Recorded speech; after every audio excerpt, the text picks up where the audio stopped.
নমস্কার। এসো গল্প পড়িতে আপনাদের সবাইকে স্বাগত। আজ আপনাদের জন্য থাকছে সুলেখক অভিষেক চৌধুরীর কলমে নীলাচলের রহস্য। আজকের গল্প পাঠে আমাদের সাথে থাকছে ব্রতদীপ।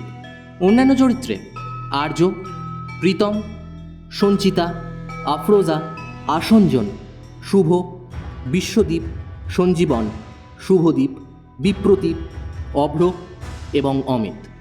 গল্পের সূত্রধার এবং একটি বিশেষ চরিত্রে আমি সায়ন্তন। শব্দ সংযোজন অমিত। সমগ্র পরিবেশনা ও উপস্থাপনা আবহ ও এসএফএক্স প্রীতম।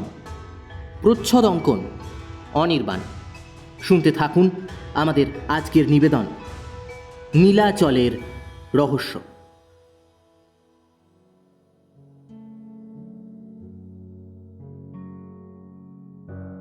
কয়েকদিন যাবৎ বেশ জাঁকিয়ে ঠান্ডা পড়েছে। জানুয়ারির মাঝামাঝিতে এই মফস্বলের মানুষজন জমিয়ে শীত উপভোগ করছে বটে। যেমন আজকে সকালটা পুরোপুরি কুয়াশাময়। ঘড়ির কাঁটা 9টা পার করলেও সূর্যদেবের দেখা নেই। সেই কারণে তাপমাত্রাও নেমে গেছে অনেকখানি। প্রায় কাঁপতে কাঁপতে হাতে ধোয়া ওঠা কফি মগ নিয়ে বারান্দায় এসে দাঁড়ালো ছোটন। কুয়াশা এতটাই গাঢ় যে সামনের বাড়িটা পর্যন্ত পরিষ্কার দেখা যাচ্ছে না। পঙ্কজ বারান্দার এক কোণে বেতের চেয়ারে বসে খবরের কাগজে চোখ বোলাচ্ছে। গায়ে একটা কালো চাদর, ভুরু দুটো কুঁচকে আছে। কোনো কিছু মন দিয়ে পড়ার সময় ওর ভুরু নিচে থেকেই কুঁচকে যায়, তা ছোটনের জানা। পাশের বাড়ির প্রিয়াঙ্কাদির গানের রেওয়াজের সুর ভেসে আসছে। খানিকক্ষণ মুখ দিয়ে ধোঁয়া বের করে ছোটন হাতের কফি মগে একটা লম্বা চুমুক দিল। তারপর পঙ্কজকে উদ্দেশ্য করে বলল, আচ্ছা মামু, এই কদিনের জন্য কোথাও থেকে ঘুরে আসলে কেমন হয় বলো তো? এখন তো দেখো, এখন তো স্কুলে ছুটি চলছে ঠান্ডার। তাছাড়া অনেক দিন তো কোথাও ঘুরে আসা হয়নি, তাই না বলো? তোমার এতে কী মত? আগের মতোই খবরের কাগজের উপর চোখ আটকে রেখে পঙ্কজ বলল, হ্যাঁ, সে যাওয়াই যায়। তবে গেলে দিদি জামাইবাবুকেও সঙ্গে নিয়ে যেতে হবে। দুজনেই একেবারে ঘরকুনো হয়ে পড়েছে, বেরোতেই চায় না কোথাও। আরেকবার নিলয়কেও বলা যায়, যদি তার অফিস থেকে ছুটি মেলে। পঙ্কজের কথা শেষ হওয়ার আগেই বারান্দা লাগোয়া বসার ঘরে রাখা ল্যান্ডলাইনটা বেজে উঠল। সুপ্রিয়া রান্নাঘর থেকে খুন্তি হাতে বেরিয়ে এসে ফোনটা কানে ঠেকালো। হ্যালো। ও হ্যাঁ আছে, হ্যাঁ দাঁড়ান ডেকে দিচ্ছি। এই 3টে কথা বলার পরেই সুপ্রিয়া ডেকে উঠল, বাপ্পা, আরে এই বাপ্পা, তোর ফোন। পঙ্কজ এতক্ষণে বারান্দা থেকে উঠে বসার ঘরে চলে এসেছে। সুপ্রিয়াকে চোখের ইশারায় জিজ্ঞেস করল, কে ফোন করেছে? সুপ্রিয়া ফোনের রিসিভারটা পঙ্কজের হাতে দিয়ে বলল, আরে বাচস্পতি মশাই বলল তোর মোবাইলে নাকি অনেকবার ফোন করেছেন, কিন্তু বারবার বেজে যাওয়ার পরেও তুই ধরিসনি, তাই বাধ্য হয়ে ল্যান্ডলাইনে ফোন করলেন। পঙ্কজের মনে পড়ল রাতে ঘুমোতে যাওয়ার আগে ফোনটা সাইলেন্ট মোড করে রেখেছিল। নিশ্চয়ই সকালে উঠে সেটা ঠিক করা হয়নি। একটু অনুশোচনার সাথে পঙ্কজ রিসিভার কানে ঠেকিয়ে বলল, হ্যাঁ স্যার, বলুন। সুপ্রিয়া আবার ফিরে গেল রান্নাঘরে। বারান্দায় কফিতে চুমুক দিতে দিতে ছোটন শুনতে পেল, আচ্ছা, ঘটনাটা কবে ঘটেছে? কিন্তু এতে তো মনে হচ্ছে ভিতরের কেউ নিশ্চয়ই জড়িত। আচ্ছা আচ্ছা, আমি ওই 1 ঘন্টার মধ্যেই পৌঁছে যাব। ফোনটা নামিয়ে রেখেই পঙ্কজ রান্নাঘরে ডালে ফোড়ন দিতে দিতে ব্যস্ত সুপ্রিয়াকে উদ্দেশ্য করে বলল, এই দি ভাই, আমি একটু বেরোলাম, দুপুরের মধ্যেই চলে আসব। ব্রেকফাস্ট বাইরে করে নিচ্ছি। সুপ্রিয়া রান্নাঘর থেকে চেঁচিয়ে বলল, একদম না, রুটি হয়ে গেছে কিন্তু খেয়ে তারপরে বেরোবি। তোর একবার বাইরে বেরোলে কোনো কিছু মনে থাকে নাকি? ইতিমধ্যে ছোটন বসার ঘরে পঙ্কজের পাশে এসে দাঁড়িয়েছে। একটু উৎসুক হয়ে বলল, মামু, কোথাও যাচ্ছ? পঙ্কজ খাবার টেবিলের একটা চেয়ার টেনে বসতে বসতে বলল, হ্যাঁ স্যার, একটু দরকারি ডেকে পাঠিয়েছেন, তাই একটু তাঁর বাড়িতেই যাব, বরানগর। এই আমিও যাবো তোমার সাথে। আমাকে প্লিজ নিয়ে চলো না। দেখো, এখন তো করার কিছু নেই, আর শুধু শুধু বাড়িতে বসে বোর হচ্ছি। হ্যাঁ, তাই প্লিজ তোমার সাথে করে নিয়ে চলো না প্লিজ, আমিও যাবো। আচ্ছা চল তবে। এই দি ভাই, ছোটনও আমার সঙ্গে যাবে বলছে, ওকেও খেতে দিয়ে দাও। উত্তরপাড়া থেকে গাড়িতে বরানগর আসতে 30 মিনিটের বেশি সময় লাগে না। পঙ্কজ ড্রাইভ করার সাথে সাথে একটা শ্যামা সঙ্গীত গুনগুন করে গাইছে। বালি ব্রিজের উপর দিয়ে দ্রুত গতিতে গাড়ি এগিয়ে চলেছে। কুয়াশায় ঢাকা পুণ্যভূমি দক্ষিণেশ্বরের চূড়াটা দূর থেকেই দেখতে পায় ছোটন। এই হাড় কাঁপানো ঠান্ডাতেও কিছু মানুষ গঙ্গার ঘাটে স্নানের জন্য জড়ো হয়েছে। এই মন্দিরকে দেখলেই মা ভবতারিণীর স্নিগ্ধ মুখমণ্ডল চোখের সামনে ফুটে ওঠে। ছোটন একবার কপালে হাত ঠেকিয়ে প্রণাম করে নেয়। কিছুক্ষণের মধ্যেই ওরা পৌঁছে গেল বাচস্পতি মশায়ের বাড়িতে। বাড়িটা বেশ বড়, গঙ্গার একেবারে গা ঘেঁষে দাঁড়িয়ে রয়েছে।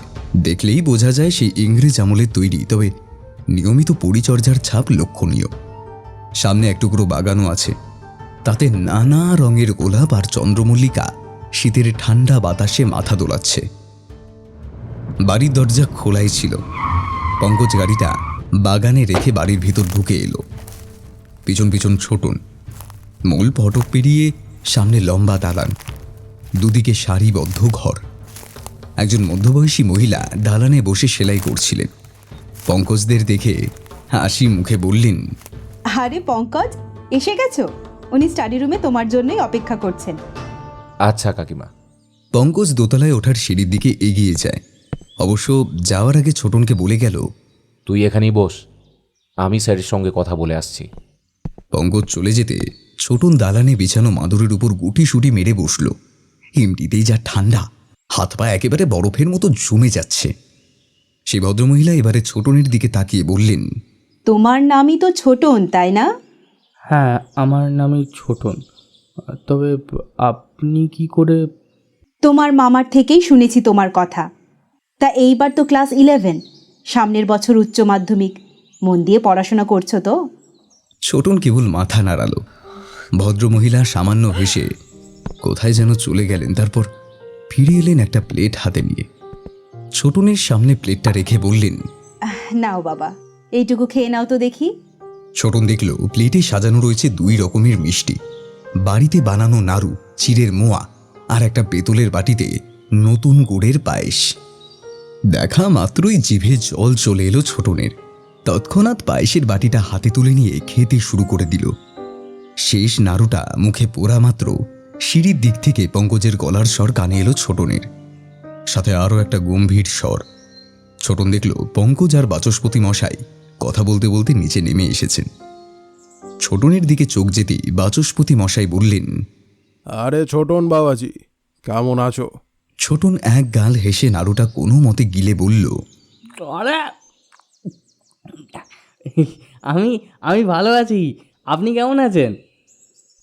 আমিও খুব ভালো আছি। তাকে নিয়ে ছোটনকে মিষ্টি আর পায়েস দিয়েছ তো? ছোটন বুঝতে পারল এই ভদ্রমহিলা বাচস্পতি মশাইয়ের স্ত্রী। তবে তিনি কিছু বলার আগেই পঙ্কজ বলে উঠল, আরে হ্যাঁ হ্যাঁ, কাকিমা এই বাড়িতে কেউ এলে না খাইয়ে ছাড়েন নাকি? আর দেখছেন না, ছোটনের মুখের চারপাশে এখনো নাড়ুর গুঁড়ো লেগে আছে। বলেই হেসে উঠল পঙ্কজ। ছোটন তাড়াতাড়ি হাতের চেটো দিয়ে মুখ পরিষ্কার করে বলল, এবার কি তাহলে আমরা ফিরছি? পঙ্কজ বাচস্পতি মশাইয়ের দিকে তাকালো। বাচস্পতি মশাই বললেন, যত তাড়াতাড়ি সম্ভব বেরিয়ে পড়ো। আমি জানি এই কাজ যদি কেউ করতে পারে তা একমাত্র তুমিই পারবে। ফেরার পথে পঙ্কজ খুব একটা কথা বলল না। ছোটন কয়েকবার জানতে চেয়েছিল বাচস্পতি মশাই কি এমন দরকারি কথা বলতে এই 7 সকালে ডেকে পাঠালেন, তবে পঙ্কজের থেকে বিশেষ আমল না পেয়ে আর জিজ্ঞেস করেনি। পঙ্কজের স্বভাব বড়ই গোলমেলে ধরনের। একসময় এত গল্প আর হাসি মশকরা করবে যে দেখে বিশ্বাসই হবে না ইনি কোনো কলেজের প্রফেসর। আবার এক এক সময় এতই গম্ভীর হয়ে পড়বে যেন কথা বলতেই ভয় লাগবে। দুপুরের আগেই ওরা বাড়ি পৌঁছে গেল। বাড়িতে পা রাখা মাত্রই পঙ্কজ গটগট করে ঢুকে গেল নিজের ঘরে।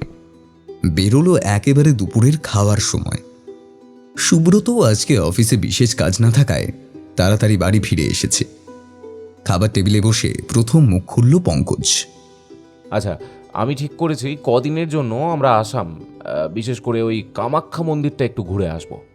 কথাটা শুনেই বড় বড় চোখ করে তাকালো পঙ্কজের দিকে। সুব্রত একটা ঢেকুর তুলে বলল, তা হঠাৎ কামাখ্যা? পঙ্কজ মাছের ঝোল দিয়ে ভাত মাখতে মাখতে বলল, অনেক দিন আসলে কোথাও যাওয়া হয় না, তাছাড়া ছোটনেরও স্কুলের ছুটি চলছে। এই ঠান্ডায় একটু জল হাওয়া বদলে এলে শরীর মন দুটোই চাঙ্গা হয়ে যাবে। সে না হয় বুঝলাম, তবে এত জায়গা থাকতে কামাখ্যাই কেন ভায়া? দেখ বাপ্পা, আমি তোর দিদি, আমি খুব ভালো করেই জানি এমনি এমনি তুই কোথাও ঘুরতে যাওয়ার লোক নোস, নিশ্চয়ই অন্য কোনো কারণ আছে। আর তাছাড়া আজ সকালে তোর স্যার মানে ওই বাচস্পতি মশাই অমন তোরই ঘড়ি তোকে ডেকে পাঠালো কেন বলতো? একটু ঝেড়ে কাজ তো। দি ভাই, তুমিও না। যাই হোক, বিকেলে নিলয় আসছে, ও আসুক, তারপরই না হয় পুরো ব্যাপারটা খুলে বলবো। সন্ধ্যাটা যেন আজ ঝুপ করে নামল। 4টে বাজতে না বাজতেই সুপ্রিয়া ঘরের বাতি জ্বালিয়ে রান্নাঘরে গেল সবার জন্য চা করতে। ইতিমধ্যে কলিং বেলটা বেজে উঠতে সুপ্রিয়া গলা উঁচিয়ে বলল, ছোটন, আরে এই ছোটন, দরজাটা একটু খুলে দিয়ে যা না। ছোটন নিজের ঘর থেকে বেরিয়ে দরজাটা খুলতেই দেখল সামনে নীল জ্যাকেট আর গলায় মাফলার জড়িয়ে নিলয় দাঁড়িয়ে। দরজা খোলা মাত্রই নিলয় হুড়মুড়িয়ে ঘরে ঢুকে পড়ল। উফ, কি ঠান্ডা মাইরি বাইরেটা, একেবারে জম্মু কাশ্মীর হয়ে আছে। ওই, তুই আবার হাঁ করে দাঁড়িয়ে কি দেখছিস? দরজাটা বন্ধ কর। দরজা বন্ধ করে ছোটন বলল, নিলয় মামা, তুমি একটু বসো, আমি মামুকে ডেকে দিচ্ছি। আজকে বাবাও তাড়াতাড়ি বাড়ি চলে এসেছে। সোফায় গা এলিয়ে দিয়ে নিলয় বলে উঠল, দিদিভাই, ও দিদিভাই, কোথায় গেলে? গরম গরম সিঙ্গাড়া ভাজি নিয়ে এলাম, একটু মোটা দুধের চা হলেই এই ঠান্ডার সন্ধ্যেটা একেবারে জমে ক্ষীর হয়ে যাবে। সুপ্রিয়া রান্নাঘর থেকেই বলল। হ্যাঁ, সাথে মুড়ি আর চানাচুরও আছে। সামনের গামলা থেকে এক মুঠো তেলে মাখানো মুড়ি মুখে চালান করে সুব্রত বলল, তা বাপ্পা, এবারে বল দেখি তোর বক্তব্য। ইতিমধ্যে সবার চায়ের কাপ শেষ হয়ে গেছে। ঘরের মধ্যে রয়েছে সুব্রত, সুপ্রিয়া, ছোটন, পঙ্কজ আর নিলয়। সবার দিকে একবার তাকিয়ে নিয়ে পঙ্কজ বলা শুরু করল, এটা তো তোমরা ভালো করেই জানো, কলেজে পড়ানোর পাশাপাশি আমি একটা দলের সঙ্গেও কাজ করি। দলটা ভারতের হারিয়ে যাওয়া ঐতিহ্য ও ইতিহাসের ধুলোয় চাপা পড়া রহস্যগুলো নিয়ে নাড়াঘাটা করে থাকে। অম্বরনাথ বাচস্পতি হলেন এই দলের প্রধান, আমাদের স্যার। যাই হোক, এর আগেও আমরা এমন অনেক কাজ করেছি। পুলিশ প্রশাসনের ভূমিকা যেখানে শেষ হয়, আমাদের অনুসন্ধান শুরু হয় ঠিক সেখান থেকেই। আর এবারের অনুসন্ধান আসামের কাছে নীলাচল পর্বতে অবস্থিত সতীপীঠ কামাখ্যাকে কেন্দ্র করে। সেটা কীরকম? সেটা বলার আগে এই কামাখ্যা মন্দির সম্পর্কে একটু জানা প্রয়োজন। শিবগৃহিণী সতী যখন জানতে পারলেন যে তাকে আর তার স্বামী দেবাদিদেবকে ছাড়াই পিতা দক্ষরাজ মহাযজ্ঞের আয়োজন করেছেন, তখন তিনি অত্যন্ত ক্রুদ্ধ হলেন। নন্দীকে সঙ্গে নিয়ে দেবী চললেন পিতৃআলয়ে। যদিও মহেশ্বর তাকে অনেকবার বাধা দিয়েছিলেন, কিন্তু সেই কথা তিনি কানেও তোলেননি। যজ্ঞস্থলে পৌঁছে দেখলেন শিব ছাড়া ত্রিলোকের সকলেই সেখানে উপস্থিত রয়েছেন। রাগে অভিমানে পিতা দক্ষকে প্রশ্ন করলেন কেন তার স্বামীকে এই যজ্ঞে আমন্ত্রণ জানানো হয়নি। অহংকারী দক্ষরাজ নিজের দম্ভে উন্মত্ত হয়ে শুরু করল শিব নিন্দা। দেবী সতী অনেক বুঝিয়েও দক্ষকে শিবের নামে কটুবাক্য প্রয়োগ থেকে বিরত করতে পারলেন না। শেষে প্রচণ্ড ক্ষোভে দুঃখে দেবী সেই যজ্ঞের প্রজ্বলিত অগ্নিকুণ্ডে নিজেকে সমর্পণ করে শরীর ত্যাগ করলেন। সতী বিয়োগে রুদ্র শিব প্রলয় রুদ্রের রূপ ধারণ করলে শুরু হলো মহাপ্রলয়। সমস্ত জগৎ কেঁপে উঠল মহাদেবের প্রচণ্ড ক্রোধের তাণ্ডব নৃত্য দেখে। শিবের জটা থেকে সৃষ্টি হলো বীরভদ্রের। যজ্ঞ পণ্ড করে দক্ষের মাথা ধর থেকে আলাদা করে দিল বীরভদ্র। এই জন্যই দেবীর অপর নাম দক্ষ যজ্ঞ বিনাশিনী। এরপর যজ্ঞস্থলে পৌঁছালেন দেবীর শোকে মুহ্যমান শিব শঙ্কর। আগুনে দগ্ধ সতীর দেহটা তুলে নিলেন নিজের কাঁধে। তারপর মহাকাশ জুড়ে সেই নিথর দেহ নিয়ে তিনি তাণ্ডব নৃত্য করতে লাগলেন। জগতের আদি পিতা মহাদেবের এমন অবস্থায় সমগ্র সৃষ্টিতে নানা বিপত্তি ঘটতে শুরু করলো। শিবকে শান্ত করতে তখন ভগবান শ্রী বিষ্ণু নিজের সুদর্শন চক্রের দ্বারা সতীর দেহ 51টি খণ্ডে বিভক্ত করে দিলেন। আর সেই অংশগুলো ধরিত্রীর যেই যেই জায়গায় পতিত হলো সেখানেই গড়ে উঠল এক একটা শক্তিপীঠ। ভারতের বিভিন্ন প্রান্তে শক্তিপীঠ রয়েছে, তারই মধ্যে অন্যতম হল এই কামাখ্যা পীঠ। দেবীর যোনি পতিত হয়েছে এই জায়গায়। আচ্ছা, সে তো বুঝলাম, কিন্তু এখনো গল্প শেষ হয়নি, আগে পুরোটা শোন। তো এই কামাখ্যা পীঠ আসামের গুয়াহাটি শহর থেকে পশ্চিম দিকে নীলাচল পর্বতে অবস্থিত। এই মন্দিরে 10 মহাবিদ্যাই পূজিত হন, তবে ভুবনেশ্বরী ও মাতঙ্গী বেশি গুরুত্ব পেয়ে থাকেন। ভারতের তন্ত্র সাধনার অন্যতম পীঠ হল কামাখ্যা। অনেক সিদ্ধ তান্ত্রিকের বাস এই অঞ্চলে। পৌরাণিক কাহিনীর সঙ্গে সঙ্গে এই মন্দিরের ঐতিহাসিক গুরুত্ব অপরিসীম। হিউয়েনসাংয়ের রচনাবলিতেও কামাখ্যার উল্লেখ রয়েছে। সেই সময় মা কামাখ্যা ছিলেন অব্রাহ্মণ কিরাত জাতির উপাস্য দেবী। ম্লেচ্ছ রাজবংশের বানল বর্মন দেবের তেজপুর লিপিতে এই মন্দিরের উল্লেখ পাওয়া যায়। অনেকের মতে কালা পাহাড় এই মন্দির ধ্বংস করেছিল। এরপর আলাউদ্দিন হোসেন শাহ থেকে শুরু করে মঙ্গলদের দ্বারাও কামাখ্যা মন্দির ধ্বংসপ্রাপ্ত হয়। বর্তমানে যেই মন্দিরটা দেখা যায় সেটা নির্মিত হয় আসামের অহোম বংশের রাজত্বকালে। 1565 সালে মহারাজ নরনারায়ণের ভাই চিলরায় মধ্যযুগীয় মন্দির স্থাপত্যশৈলী অনুসারে এই মন্দির পুনর্নির্মাণ করেন। সে তো বুঝলাম, কিন্তু এই সবের সাথে আমাদের ওখানে যাওয়ার কি সম্পর্ক, সেটাই তো বুঝতে পারছি না। আছে দিভাই, আছে। এই অহোম রাজবংশের রাজা নরনারায়ণ কোনো এক মহাপাপের জন্য দেবীর দ্বারা অভিশপ্ত হন। বহু বছর পর সিংহাসনে বসেন রাজা জয়নারায়ণ। পরিবারের ওপর দেবীর অভিশাপের ফলে তিনি মনে মনে খুবই ব্যথিত ছিলেন। দেবীকে প্রসন্ন করতে তিনি একটা বহু মূল্যবান ত্রিশূল মন্দিরে দান করেন। 2 ফুটের মতো লম্বা সোনা দিয়ে নির্মিত ত্রিশূলটার সারা গায়ে অসংখ্য দামি পাথর খোদাই করে বসানো ছিল। বর্তমান দিনে ত্রিশূলটার দাম যে অনেক, তাতে সন্দেহ নেই, তবে ঐতিহাসিক নিরিখেও জিনিসটা খুবই মূল্যবান। আর সেই ত্রিশূলটাই 1 সপ্তাহ আগে মন্দির থেকে খোয়া গিয়েছে। উপস্থিত সবাই একসাথে চমকে উঠল। নিলয় বলল, কিন্তু কিভাবে? ত্রিশূলটা মন্দিরের ভিতরেই নির্দিষ্ট জায়গায় রাখা থাকত। প্রতিদিন প্রধান পুরোহিত মশাই সেটা পরিষ্কার করে পূজা অর্চনা করতেন। কিন্তু 1 সপ্তাহ আগে পুরোহিত মশাই মন্দিরে ঢুকে দেখেন ত্রিশূলটা নিজের জায়গায় নেই।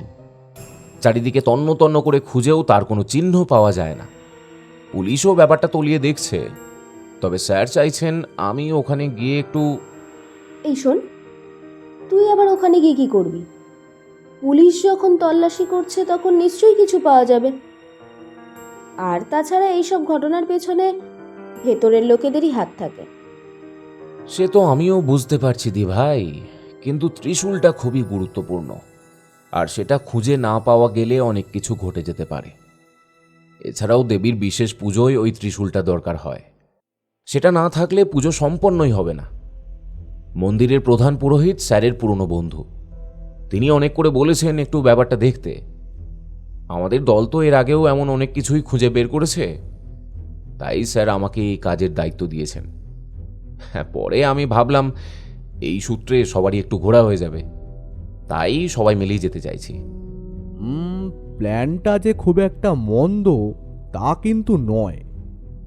আসামে কামাখ্যা ছাড়াও আরও অনেক ঘোরার স্পট আছে, একেবারে না হয় সেগুলোও দেখে নেওয়া যাবে। তা নিলয়, তোর আবার অফিসে ছুটি মিলবে তো? নিলয় খানিকটা মাথা চুলকে বলল, সে তো জানোই জামাইবাবু, কর্পোরেট জীবন, এত কাজের চাপ যে মাথা তুলতে। থাক থাক, তোর ওই কর্পোরেট লাইফের ইতিহাস জানার কোনো ইচ্ছা আপাতত নেই। দাদি ভাই, তুমি কি বলো? এখন যে বড্ড ঠান্ডা। কলকাতার নেতাজি সুভাষ আন্তর্জাতিক বিমানবন্দর থেকে আসামের লোকপ্রিয় গোপীনাথ বরদোলায় বিমানবন্দরে পৌঁছাতে সময় লাগলো ঠিক 1 ঘন্টা 5 মিনিট। টিকিটের ব্যবস্থা পরের দিনই করে নিয়েছিল পঙ্কজ। নিলয় অবশ্য পৌঁছাবে আরও 2 দিন পর। বেচারা এতদিনের জন্য অফিস থেকে ছুটি পায়নি। যাই হোক, এখন যত তাড়াতাড়ি সম্ভব মন্দিরে পৌঁছাতে হবে। শহরের তুলনায় এই পাহাড়ি অঞ্চলের ঠান্ডা একেবারেই ভিন্ন ধরনের। সেই জন্য অর্ধেকের বেশি লাগেজ শীতের পোশাকেই ভরে গেছে। সুপ্রিয়া আবার ভীষণ শীত কাতুরে। চেকিংয়ের কাজ মিটিয়ে পঙ্কজরা যখন এয়ারপোর্টের বাইরে এসে দাঁড়ালো, তখন ঘড়ির কাঁটা জানান দিচ্ছে বেলা 12:30। মন্দিরের প্রধান পুরোহিত মশাইয়ের সাথে পঙ্কজ কথা বলে রেখেছিল। উনি বলেছিলেন ওদের নিতে এয়ারপোর্টে গাড়ি চলে যাবে। এয়ারপোর্টের বাইরে অনেক প্রাইভেট কার ও ট্যাক্সি দাঁড়িয়ে। এর মধ্যে পুরোহিত মশাইয়ের পাঠানো গাড়ি কোনটা সেটা ভাবতে গিয়েই পঙ্কজ দেখল খানিক দূর থেকে একটা অল্প বয়সী ছেলে ওদের দেখেই হাত নাড়াচ্ছে। ছেলেটা কিছুটা কাছে এসে বলল, স্যার স্যার আমার নাম আশিস, পুরোহিত কাকা আমায় পাঠিয়েছেন। ছেলেটার বয়স 20-21 বেশি হবে না। গালে খোঁচা খোঁচা দাড়ি, গায়ে একটা খাকি রঙের সোয়েটার, মুখের মধ্যে একটা সারল্য আছে। তুমি কি করে আমাদের চিনতে পারলে ভাই? আগে পুরোহিত কাকা আপনাদের ব্যাপারে আগে থেকেই সব বলে রেখেছিল। আর এতদিন ধরে এই রুটে কাজ করছি, বুঝতেই পাচ্ছেন, ওসব আমরা ঠিক বুঝে যাই। যাই হোক, চলুন এবারে। পিছনের ডিকিতে জিনিসপত্র রেখে গাড়িটা স্টার্ট দিল আশিস। রোদ উঠেছে, তবে তেমন গায়ে লাগছে না। এয়ারপোর্ট থেকে গাড়ি সরে যেতেই লোকজনের সংখ্যা কমে আসতে লাগলো। তা কতক্ষণ লাগবে মন্দিরে পৌঁছাতে? ওই ধরুন 1 ঘন্টা আর কিছুটা কম সময় লাগবে। তবে এখন স্যার আপনি শুধু বাইরের প্রকৃতির শোভাটা দেখুন। খানিক বাদে সত্যি ওদের চারজনেরই চোখ জুড়িয়ে গেল। গুয়াহাটি খুবই সাজানো গোছানো একটা শহর। ঠান্ডার কারণে রাস্তার মানুষজন জড়সড় হয়ে রয়েছে। খানিক বাদেই দেখা মিলল ব্রহ্মপুত্রের। শহরের এক পাশ দিয়ে শান্ত গতিতে বয়ে চলেছে। সূর্যের আলো নদীর জলে পড়ে ঝিলিক দিচ্ছে। লঙ্কেশ্বর মার্কেট আসতেই সুপ্রিয়া বলে উঠল, এই কামাখ্যা দর্শনের আগে নাকি উমানন্দ শিবের দর্শন করতে হয়, পাশের বাড়ির মুখার্জি কাকিমা বলেছিল। হ্যাঁ, ঠিকই বলেছে। তবে এখন আমরা কামাখ্যাতেই আগে যাব, তারপর সময় করে বাকি জায়গাগুলো ঘোরা যাবে। এসব নিয়ে চিন্তা করবেন না স্যার, আমি আছি তো। আরে সব কিছু ঘুরিয়ে দেখিয়ে দেব। প্রায় 45 মিনিট পর গাড়িটা এসে থামল নীলাচল পর্বতের মাথার উপর। চারিদিকের সৌন্দর্য উপভোগ করতে করতে কখন যে এতটা রাস্তা পেরিয়ে গেছে তা টেরই পায়নি কেউ। আশিস বলল, স্যার এখান থেকে বাকি পথটা হেঁটেই যেতে হবে। পঙ্কজ গাড়ি থেকে নেমে পকেট থেকে ফোনটা বের করলো। তারপর একটা নাম্বার ডায়াল করে কানে ধরতেই কয়েক মিনিট পরে একটা রোগা মতন লোক নেমে এলো সিঁড়ি দিয়ে। পরনের পোশাক দেখে বোঝা যায় মন্দিরের পান্ডা শ্রেণীর কেউ হবে। আশিসকে বিদায় জানিয়ে ওরা সিঁড়ির রাস্তা ধরল। শ্বেতপাথরের বাঁধানো সিঁড়ি সোজা উপরে উঠে গেছে। দেবী কামাখ্যা পর্বতের একেবারে শীর্ষে অবস্থান করছেন। দুধারে অসংখ্য দোকান। পুজোর ডালা নেওয়ার জন্য দোকানিদের শোরগোল ভেসে আসছে। অনেক মানুষজন সিঁড়ি দিয়ে ওঠানামা করছে। এবারে ওদের পথ দেখিয়ে নিয়ে চলা লোকটা অর্থাৎ রামকানাই বলল, আগে বড় ঠাকুর বলেছেন আপনাদের আগে তার কাছে নিয়ে যেতে, পরে উনি নিজেই আপনাদের মায়ের দর্শন করাবেন। মন্দিরে ঢোকার মূল রাস্তার পাশে কয়েকটা দোতলা বাড়ি রয়েছে। তারই একটায় রামকানাই পঙ্কজদের নিয়ে ঢুকে এলো। বাড়িটা আকারে বেশ ছোট। সামনেই কয়েকটা চেয়ার পাতা। দেওয়ালে ঝুলছে নানা দেবদেবীর ছবি। রামকানাই এবারে বলল, আসুন, বড় ঠাকুর ওপরে রয়েছেন। পঙ্কজ কাঁধের ব্যাগটা নিচে নামিয়ে সুব্রতর দিকে ফিরে বলল, তোমরা তাহলে একটু এখানেই বসো না হয়। আহা, না না না না না, কোনো ব্যাপার নয়, ওনাদেরও নিয়ে আসুন। বড় ঠাকুর সবার সাথেই দেখা করবেন। রামকানাইয়ের কথা মতো চারজন ছোট ছোট খাঁড়া সিঁড়ি দিয়ে দোতলায় উঠে এলো। সামনে লম্বা বারান্দা। বারান্দার অন্যদিকে 3টে ঘর।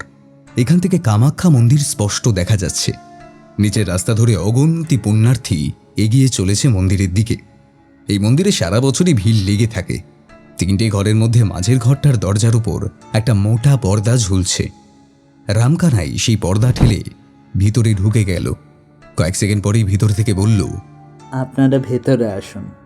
মাঝারি মাপের ঘরটায় ঠিক মাঝ বরাবর একটা তক্তপোষের উপর একজন বৃদ্ধ বসে রয়েছেন। ঘরে আসবাব বলতে তেমন কিছুই নেই। 2টো বড় খোলা জানালা থেকে মন্দিরের ঘণ্টার ধ্বনি আর ভক্তদের কোলাহল ভেসে আসছে। বৃদ্ধ ভদ্রলোকের বয়স 60-এর উপর। মাথার সবকটা চুলই পাঁকা। বয়স অনুযায়ী শরীর বেশ শক্তপোক্ত, চোখগুলো অসম্ভব রকমের তীক্ষ্ণ, পরনে ধুতি আর লাল রঙা সোয়েটারের উপর উপবস্ত্র, কপালে লাল সিঁদুরের তিলক কাটা, গলায় মোটা রুদ্রাক্ষের মালা। এইবারে বৃদ্ধ লোকটি নিজের তোবড়ানো চোয়াল নাড়িয়ে বললেন, তোমার নামই পঙ্কজ বুঝি? হ্যাঁ। পঙ্কজ কেবল হ্যাঁ বলার ভঙ্গিতে মাথা নাড়াল। ভদ্রলোক বললেন, আহা, তা দাঁড়িয়ে রইলে কেন? হ্যাঁ, বসো বসো, আপনারাও বসুন। অম্বরনাথের থেকে তোমার অনেক সুখ্যাতি শুনেছি, তা দেখো কিছু করতে পারো কিনা। ঘরে পাতা কাঠের পুরনো আমলের চেয়ারে চারজনে বসার পর পঙ্কজ স্মিত হেসে বলল, নমস্কার, আমার সঙ্গে তো আগেই আপনার ফোনে কথা হয়েছিল। আচ্ছা, এরা হলেন আমার দিদি সুপ্রিয়া আর জামাইবাবু সুব্রত, আর এ হলো আমার ভাগ্নে ছোটন। বাহ, ভালো ভালো, খুব ভালো। তা পঙ্কজ, আরেকজনের আসার কথা ছিল না? হ্যাঁ, আমার বন্ধু নিলয়, তার অফিসে ছুটি পেতে একটু সমস্যা হয়েছে, তবে 2 দিন বাদেই এসে পড়বে। যাই হোক, আপনি এবারে আমাকে সবটা প্রথম থেকে খুলে বলুন। পুরো ঘটনাটা জানা আমার জন্য খুবই জরুরি। কিছুক্ষণ মাথা নিচু করে বসে রইলেন পুরোহিত মশাই। তারপর একটা দীর্ঘশ্বাস ফেলে বলতে শুরু করলেন, আমি উমাশঙ্কর চাটুর্যে। বিগত 4 দশক ধরে মায়ের পুজো করে আসছি। আমার পিতা, ঠাকুরদা এবং অন্যান্য পূর্বপুরুষেরাও এই মন্দিরেরই পূজারী ছিলেন। মায়ের আশীর্বাদে এত বছর কোনো অঘটন ঘটেনি। তবে 1 সপ্তাহ আগে ত্রিশূলটা ঠিক কোথায় রাখা থাকতো? মন্দিরের গর্ভগৃহের পাশেই একটা সিন্ধুকে। আমি নিজে রোজ সেই ত্রিশূলের পুজো করতাম। বছরের কেবল ওই একটা দিনই দেবীর বিশেষ পুজোর সময় ওই ত্রিশূলকে সিন্ধুক থেকে বার করা হতো। আর সিন্ধুকের চাবি নিশ্চয়ই আপনার কাছেই থাকতো। সিন্ধুকে চাবি লাগানোই থাকতো না। আসলে মায়ের মন্দির থেকে কোনো জিনিস যে চুরি যেতে পারে সেটা আমাদের মাথাতেই কোনোদিনও আসেনি। তাছাড়া এত কাল ধরে জিনিসটা রয়েছে ওখানে, আমি ছাড়া কেউ হাত দেওয়ার সাহসও পায় না। আচ্ছা, ওই ত্রিশূলের ইতিহাসটা একটু বলবেন? আসলে খুব জানতে ইচ্ছে করছে। সুব্রত কথাটা বলে একটু সোজা হয়ে বসল। উমাশঙ্কর মাথা নেড়ে বললেন, হ্যাঁ হ্যাঁ, নিশ্চয় নিশ্চয়। এখন আপনারা যে মন্দির দেখছেন তা অহোম রাজবংশের আমলে নির্মিত। রাজা নরনারায়ণ ব্রাহ্মণদের দ্বারা মায়ের নিত্য পুজোর ব্যবস্থা করেছিলেন। সেই সময় মন্দিরের প্রধান পুরোহিত ছিলেন কেন্দুকলাই। ইনি ছিলেন একজন সিদ্ধ পুরুষ। কথিত আছে প্রতিদিন সন্ধ্যা আরতির সময় মা কামাখ্যা স্বয়ং উল্লঙ্গ রূপে প্রকটিত হতেন এবং বাজনার তালে নৃত্য করতেন। সেই দৃশ্য একমাত্র প্রধান পুরোহিত কেন্দুকলাই দেখতে পেত। রাজা নরনারায়ণ যখন এই খবর জানতে পারলেন, তার মনেও বাসনা হলো মাকে দর্শন করার। তিনি কেন্দুকলাইকে নির্দেশ দিলেন সন্ধ্যা আরতির আগে সে যেন গর্ভগৃহের একটা জানালা খোলা রাখে। প্রথমে কেন্দুকলাই কিছুতে রাজি হননি, কিন্তু রাজার আদেশ অমান্য করার ক্ষমতা তার ছিল না। নির্দিষ্ট দিনে জানলা খোলা রেখেই কেন্দুকলাই আরতি শুরু করে, আর সেই খোলা জানালা দিয়ে রাজা নরনারায়ণ আড়ালে দেবীকে দর্শন করেন। কিন্তু বোকা রাজা এইটা বুঝতে পারেনি যে মহাশক্তি লক্ষ লক্ষ চোখে সমগ্র ব্রহ্মাণ্ডের সমস্ত খুঁটিনাটির হিসাব রেখে চলেছে। তার থেকে কোনো কিছু আড়াল করা সম্ভব নয়। দেবী সেই মুহূর্তেই রাজাকে অভিশাপ দেন। এই ঘটনার পর পূজারী কেন্দুকলাইয়েরও মৃত্যু হয়। শোকাহত রাজা দেবীর কাছে মিনতি করতে থাকেন তার পাপ কর্মের ফল যেন তার পরিবারকে না বহন করতে হয়। অনেক আকুতির পর মা সদয় হয়ে বললেন তিনি বানেশ্বর শিব মন্দিরের কাছে সিদ্ধেশ্বরী মন্দিরের পাশের কামরাঙা গাছে অবস্থান করবেন। রাজ পরিবারের সদস্যরা সেখানে গিয়ে পুজো করলে মা কামাক্ষার দর্শন ও পুজোর ফল লাভ করবে। সেই থেকে রাজা নরনারায়ণ ও তার পরবর্তী কোনো রাজা এবং তার বংশধরেরাও ওই নীলাচল পর্বতে পা রাখেনি।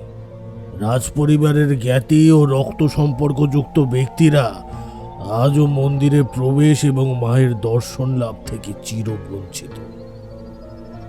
যাই হোক, এই ঘটনার অনেক বছর পর রাজা জয়নারায়ণ ওই ত্রিশূল মন্দিরে দান করেন। সেই থেকে ত্রিশূলটি মন্দিরেই রয়েছে। আচ্ছা, আপনার কারোর ওপর সন্দেহ আছে? মানে এই কাজ তো বাইরের কারোর পক্ষে করা সম্ভব নয়। উমাশঙ্কর ঘরের এক কোণে দাঁড়িয়ে থাকা রামকানাইয়ের দিকে একবার তাকিয়ে নিয়ে বললেন, মন্দিরের সব সেবায়িতরাই বংশ পরম্পরায় সেবা করে আসছে, তাদের উপর সন্দেহ করার তো কোনো প্রশ্নই ওঠে না। কিন্তু কিন্তু কি? তোমরা নিশ্চয়ই জানো তন্ত্র সাধকদের কাছে এই কামাখ্যা পীঠ কতটা গুরুত্বপূর্ণ। কত সাধক এই নীলাচলে তপস্যা করে সিদ্ধি লাভ করেছে তার কোনো হিসেব নেই। তন্ত্র মন্ত্র সহ নানা গোপন বিদ্যার পীঠস্থান হলো এই কামাখ্যা। সারা বছরই অনেক তান্ত্রিক ও সাধকেরা এখানে আসে। কেউ আজীবনকাল থেকে যায়, কেউ আবার তন্ত্রসিদ্ধ হয়ে ফিরে যায় নিজের জায়গায়। তেমনই এক তন্ত্র সাধক এখানে এসেছিলেন, তাও প্রায় বছর 5 আগে। সবাই তাকে ওঙ্কারনাথ নামে চিনত। তিনি কোথা থেকে এসেছিলেন বা তার পরিচয় বা কি, তা অবশ্য কারো জানা ছিল না। লোকালয়ে খুব একটা আসতেন না তিনি, জঙ্গলে জঙ্গলে ঘুরে বেড়াতেন। অদ্ভুত একটা দীপ্তি ছিল মানুষটার মধ্যে। চোখ দেখে যেন মনের সব কথা জেনে যেতেন তিনি। প্রতিদিন দুপুরে মন্দিরে প্রসাদ খেতে আসতেন, তারপর আবার ফিরে যেতেন বনের ভিতর। মানুষজন খুব শ্রদ্ধা ভক্তি করত। সত্যি বলতে অনেক সাধু সন্তদেরই তো রোজ দেখি, কিন্তু সেই মানুষটার মতো আর কাউকে দেখিনি। ত্রিশূলটা যেদিন চুরি যায় সেই দিন থেকে ওঙ্কারনাথকেও আর দেখা যায়নি। মন্দিরের চারিপাশে খোঁজ করেও তার কোনো খবর পাওয়া যায়নি। ব্যাস, মিলেই তো গেল। ওই বেটাই নিশ্চয়ই ত্রিশূলটা চুরি করে পালিয়েছে। এতদিন ধরে সবার চোখে ধুলো দিয়ে সাধুর বেশে বেটা ঘাপটি মেরেছিল, তারপর সুযোগ বুঝে ত্রিশূলটা হাত করে গা ঢাকা দিয়েছে। প্রথমে এই সন্দেহটা সকলেই করেছিল, পুলিশকেও অবশ্য তেমনটাই জানানো হয়। খোঁজ খবরও চলেছিল।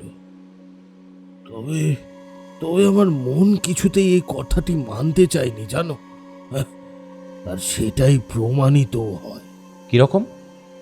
আজ সকালে মন্দির থেকে কয়েক মাইল দূরে ব্রহ্মপুত্রের জলে ওঙ্কারনাথের মৃতদেহ পাওয়া গেছে। পুলিশের অনুমান মাথায় ভারী কিছুর আঘাতে ওকে মারা হয়েছে। তার মানে খুন? হ্যাঁ, পুলিশ তো তাই বলছে।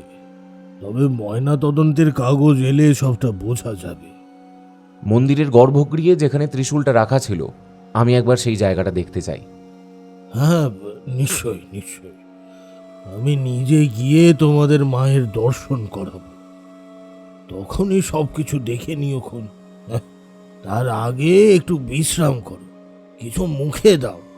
এতটা রাস্তা ধকল করে এসেছো সবাই। এই রামকানাই, যাও ওনাদের ধর্মশালায় নিয়ে যাও দেখি, যাও। বলি উমাশঙ্কর উঠে দাঁড়ালেন। রামকানাই বলল, আসুন, আমার সাথে আসুন আপনারা। ধর্মশালার সবথেকে ভালো 3টে ঘর পঙ্কজদের জন্য আগে থেকেই রাখা ছিল। একটা ঘরে সুপ্রিয়া, সুব্রত, অন্য ঘরে পঙ্কজ আর ছোটন থাকবে। নিলয়ের জন্য বরাদ্দ ঘরটা আপাতত তালা দেওয়া। ফ্রেশ হয়ে নিয়ে নিজের ঘরে বসেই লাঞ্চ সেরে নিল পঙ্কজ। 3তলা ধর্মশালা ঘরের জানলা দিয়ে কামাখ্যা মন্দিরের চূড়াটা দেখা যাচ্ছে। সূর্যের আলো ধীরে ধীরে বুঝে আসছে। মানুষজনের ভিড় আগের তুলনায় খানিক কমেছে মনে হলো। পঙ্কজ এক দৃষ্টিতে তাকিয়েছিল রক্তিম আভায় রাঙিত প্রাচীন দেবভূমি কামাক্ষার দিকে। মামু, কিছু বুঝতে পারছো? পঙ্কজ চোখ ঘুরিয়ে দেখল কখন যেন ছোটন ওর পাশে এসে দাঁড়িয়েছে। মন্দিরের দিকে দৃষ্টি রেখেই পঙ্কজ বলল, কিছুই বুঝতে পারছি না রে ছোটন। চুরির থেকে ব্যাপারটা এখন খুনের জায়গায় মোড় নিচ্ছে। সবটা বুঝে উঠতে এখনো অনেকটা সময় লাগবে। আগে বড় ঠাকুর আপনাদের ডাকছেন।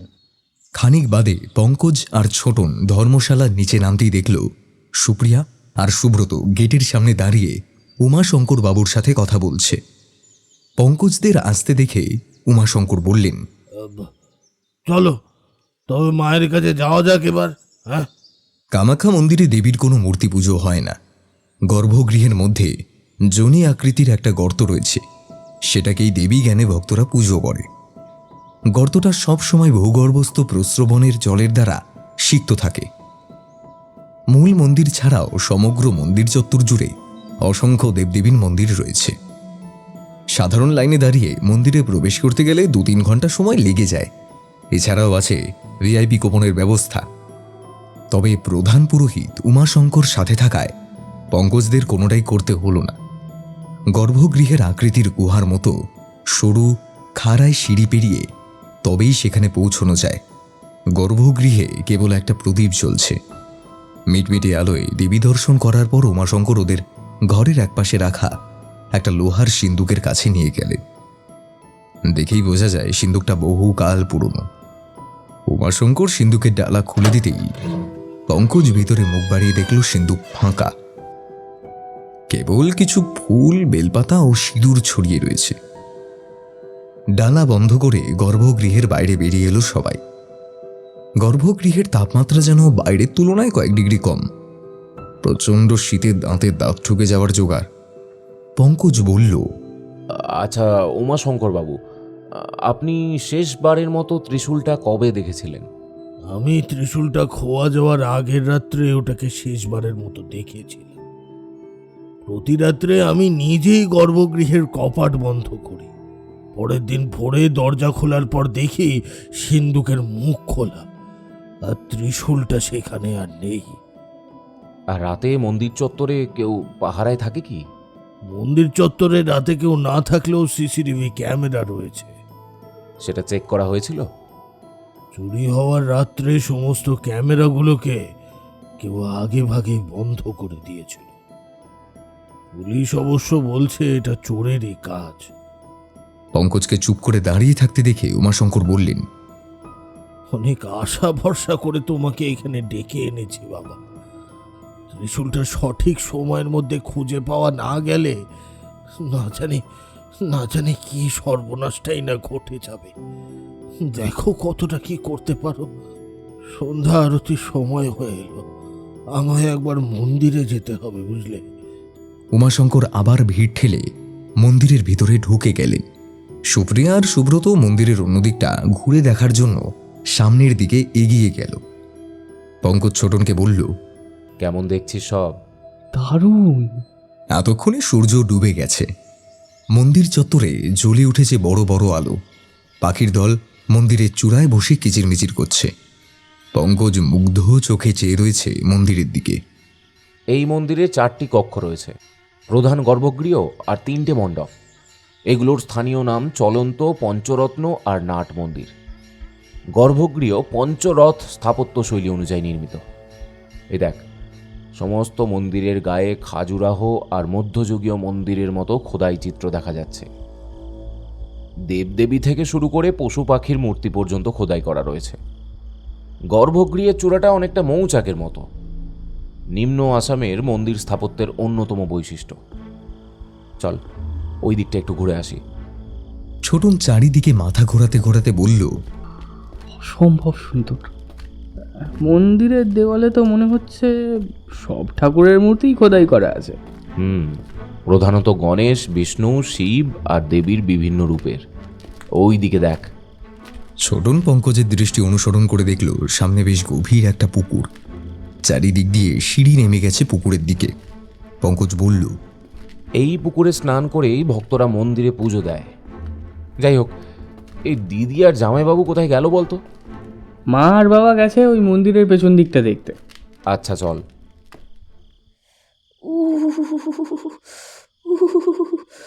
আর এখানে থাকা সম্ভব নয়। কিছুক্ষণ থাকলেই আমি জমে পুরো কুলফি হয়ে যাব। এখন ধর্মশালায় ফিরে চলো, কাল আবার আসা যাবে। ওরা চারজনেই ফেরার পথ ধরল। পঙ্কজ দেখল একজন স্থূলদেহী লোক দুটো পাঠা দড়ি দিয়ে বেঁধে টেনে নিয়ে চলেছে মন্দিরের বলি ঘরের দিকে। লোকটার মুখ দেখে বোঝাই যায় মন চাওয়া ফল পেয়ে মায়ের কাছে মানসিকের পাঠা বলি দিতে এসেছে। পঙ্কজের মনটা কেমন একটা করে উঠল। দ্রুত পায়ে মন্দির চত্বর থেকে ধর্মশালা ফেরার পথে পা বাড়াল। একটা শব্দে আচমকাই ঘুমটা ভেঙে গেল পঙ্কজের। রাত বেশ গভীর, চারিদিক নিশ্চুপ। খোলা জানলা দিয়ে চাঁদের আলো ঘরে এসে পড়েছে। পাশে অকাতরে ঘুমোচ্ছে ছোটন। আবার বিছানায় শুয়ে চোখ বন্ধ করল পঙ্কজ, কিন্তু সেই মুহূর্তে কেউ যেন খিলখিলিয়ে হেসে উঠল ঠিক ঘরের বন্ধ দরজার ওপাশ থেকে। ধরফর করে উঠে বসল পঙ্কজ। বিছানা থেকে নেমে আসতে আসতে এগিয়ে গেল ঘরের দরজার দিকে। কিছুক্ষণ বন্ধ দরজার সামনে দাঁড়িয়ে থেকে ছিটকিনিটা নামিয়ে হাট করে খুলে ফেলল দরজাটা। বাইরের করিডোর সম্পূর্ণ ফাঁকা, নিকষ আধারে ঢেকে রয়েছে চতুর্দিক। হঠাৎই একটা নূপুরের শব্দ কানে এলো পঙ্কজের। কেউ যেন নূপুর পায়ে ধর্মশালার সিঁড়ি দিয়ে নিচে নেমে যাচ্ছে। তবে কি মনে হতে সেদিকে না গিয়ে দরজা বন্ধ করে বিছানায় ফিরে এলো পঙ্কজ। মাথার মধ্যে সবকিছু তালগোল পাকিয়ে যাচ্ছে। চোখ দুটোয় আবার গভীর ঘুম নেমে আসায় বিছানায় শরীরটা এড়িয়ে দিতেই তলিয়ে গেল স্বপ্নের দেশে। পরের দিন সকালের ঝলমলে রোদে চোখ খুলতেই আগের রাতের ঘটনাটা মাথা থেকে বেরিয়ে গেল পঙ্কজের। সূর্যের আলো ফোটা মাত্রই মন্দিরে ভক্তদের আনাগোনা শুরু হয়ে গেছে। সুব্রত আর সুপ্রিয়াও সকাল সকাল রেডি হয়ে নিয়েছে। একটু পরেই গাড়ি নিয়ে হাজির হলো আশিস। সুপ্রিয়া পঙ্কজকে বলল, তুইও তো আমাদের সাথে যেতে পারতিস বাপ্পা। না দি ভাই, আমার কয়েকটা কাজ আছে, তোমরা ঘুরে এসো। মামু, আমিও তোমার সাথেই থাকবো। তুই আবার এখানে থেকে কি করবি? না মামু, আমার না ঠিক যেতে ইচ্ছে করছে না। বেশ, ঠিক আছে, তুই থাক, তবে জোর করে যেতে হবে না। আমরা বিকেলের মধ্যেই ফিরে আসব। সুপ্রিয়া গাড়িতে উঠে বসতেই সুব্রত পঙ্কজের কাঁধে একটা হাত রেখে বলল, দেখ বাপ্পা, যা করবি ভেবে চিন্তে করিস, আর ফোনটা হাতের কাছে রাখবি। এরপরেই আশিসের দিকে ফিরে বলল, এই যে আশিস, আজ কোন দিকে যাবে? আজ আপনাদের বশিষ্ঠ মুনির আশ্রমটা দেখিয়ে আনবো। এই স্যার তো গেলেন না, আপনারাই দেখে আসবেন, কি সুন্দর জায়গাটা। আশিস গাড়ি নিয়ে বেরিয়ে যেতেই পঙ্কজ ছোটনকে বলল, প্রথমে লোকাল থানায় গিয়ে একটু কথা বলতে হবে, তারপর সেখান থেকে ওই তান্ত্রিকের দেহটা যে জায়গা থেকে উদ্ধার করা হয় সেই জায়গাটাও দেখে আসব। ছোটন, তোর দিদি জামাইবাবুর সঙ্গে না গিয়ে আমার সঙ্গে থেকে যাওয়ার কারণটা বিলক্ষণ বুঝতে পারছি। যাই হোক, এবারে বেরিয়ে পড়া যাক, বেশি সময় নষ্ট করে লাভ নেই। লোকাল থানার ওসি বেশ ভালো মানুষ। থানায় গিয়ে উমাশঙ্করের কথা বলতে ওসি নিহার রঞ্জন বাবু বললেন, দেখুন, ঠাকুরমশাইকে এই অঞ্চলের সকলেই খুব মান্য করে, আর এই ত্রিশূল চুরির ব্যাপারটা এখনও পর্যন্ত মিডিয়ার কানে পৌঁছতে দেওয়া হয়নি। ওপর থেকে অর্ডার এসেছে যতটা সম্ভব গোপনেই তদন্ত চালাতে হবে। আপনারা কিছু বুঝে উঠতে পারছেন কি ব্যাপারটা কে বা কারা ঘটাতে পারে? চুরিটা যেদিন ঘটে সেদিনই মন্দিরে গিয়ে জানতে পারি যে যা ঘটেছে রাতেই হয়েছে, কারণ ভোর 4টের মধ্যেই তো মন্দির খুলে যায়। তদন্ত শুরু করার পরেই খবর আসে ওঙ্কারনাথ নামক তান্ত্রিককেও নাকি সেই দিন থেকেই খুঁজে পাওয়া যাচ্ছে না। স্বাভাবিকভাবেই আমাদের সন্দেহ গিয়ে পড়ে ওর ওপর। রেল স্টেশন থেকে শুরু করে এয়ারপোর্ট সব জায়গায় পুলিশ মোতায়েন করা হয়েছিল, যাতে কোনোভাবেই ওই ওঙ্কারনাথ পালাতে না পারে। তবে কাল সকালে ওর দেহটা ব্রহ্মপুত্রের পাড়ে আবিষ্কার হওয়ার পর ব্যাপারটা আরও জটিল হয়ে গেছে। ময়না তদন্তের রিপোর্ট কি বলছে? মাথায় ভারী কিছু আঘাতের ফলে মৃত্যু, সম্ভবত পাথর দিয়ে আঘাত করা হয়েছে। মাথার স্কাল্পটা পর্যন্ত ভেঙে গিয়েছিল। এরপর মৃতদেহটা নদীতে ফেলে দেওয়া হয়। তাহলে এখন বেশ কিছুদিন ধরে খবর আসছে আসামের জঙ্গলে একটা আততায়ী দল আস্তানা গেড়েছে। মূলত মন্দির থেকে পুরনো অ্যান্টিক জিনিসপত্র চুরি করে ওরা ওই বাংলাদেশে চালান করার কাজটা করছে। আমার ধারণা এই চুরির পিছনে ওই দলেরই হাত আছে। আমি একটা টিম রেডি করেছি।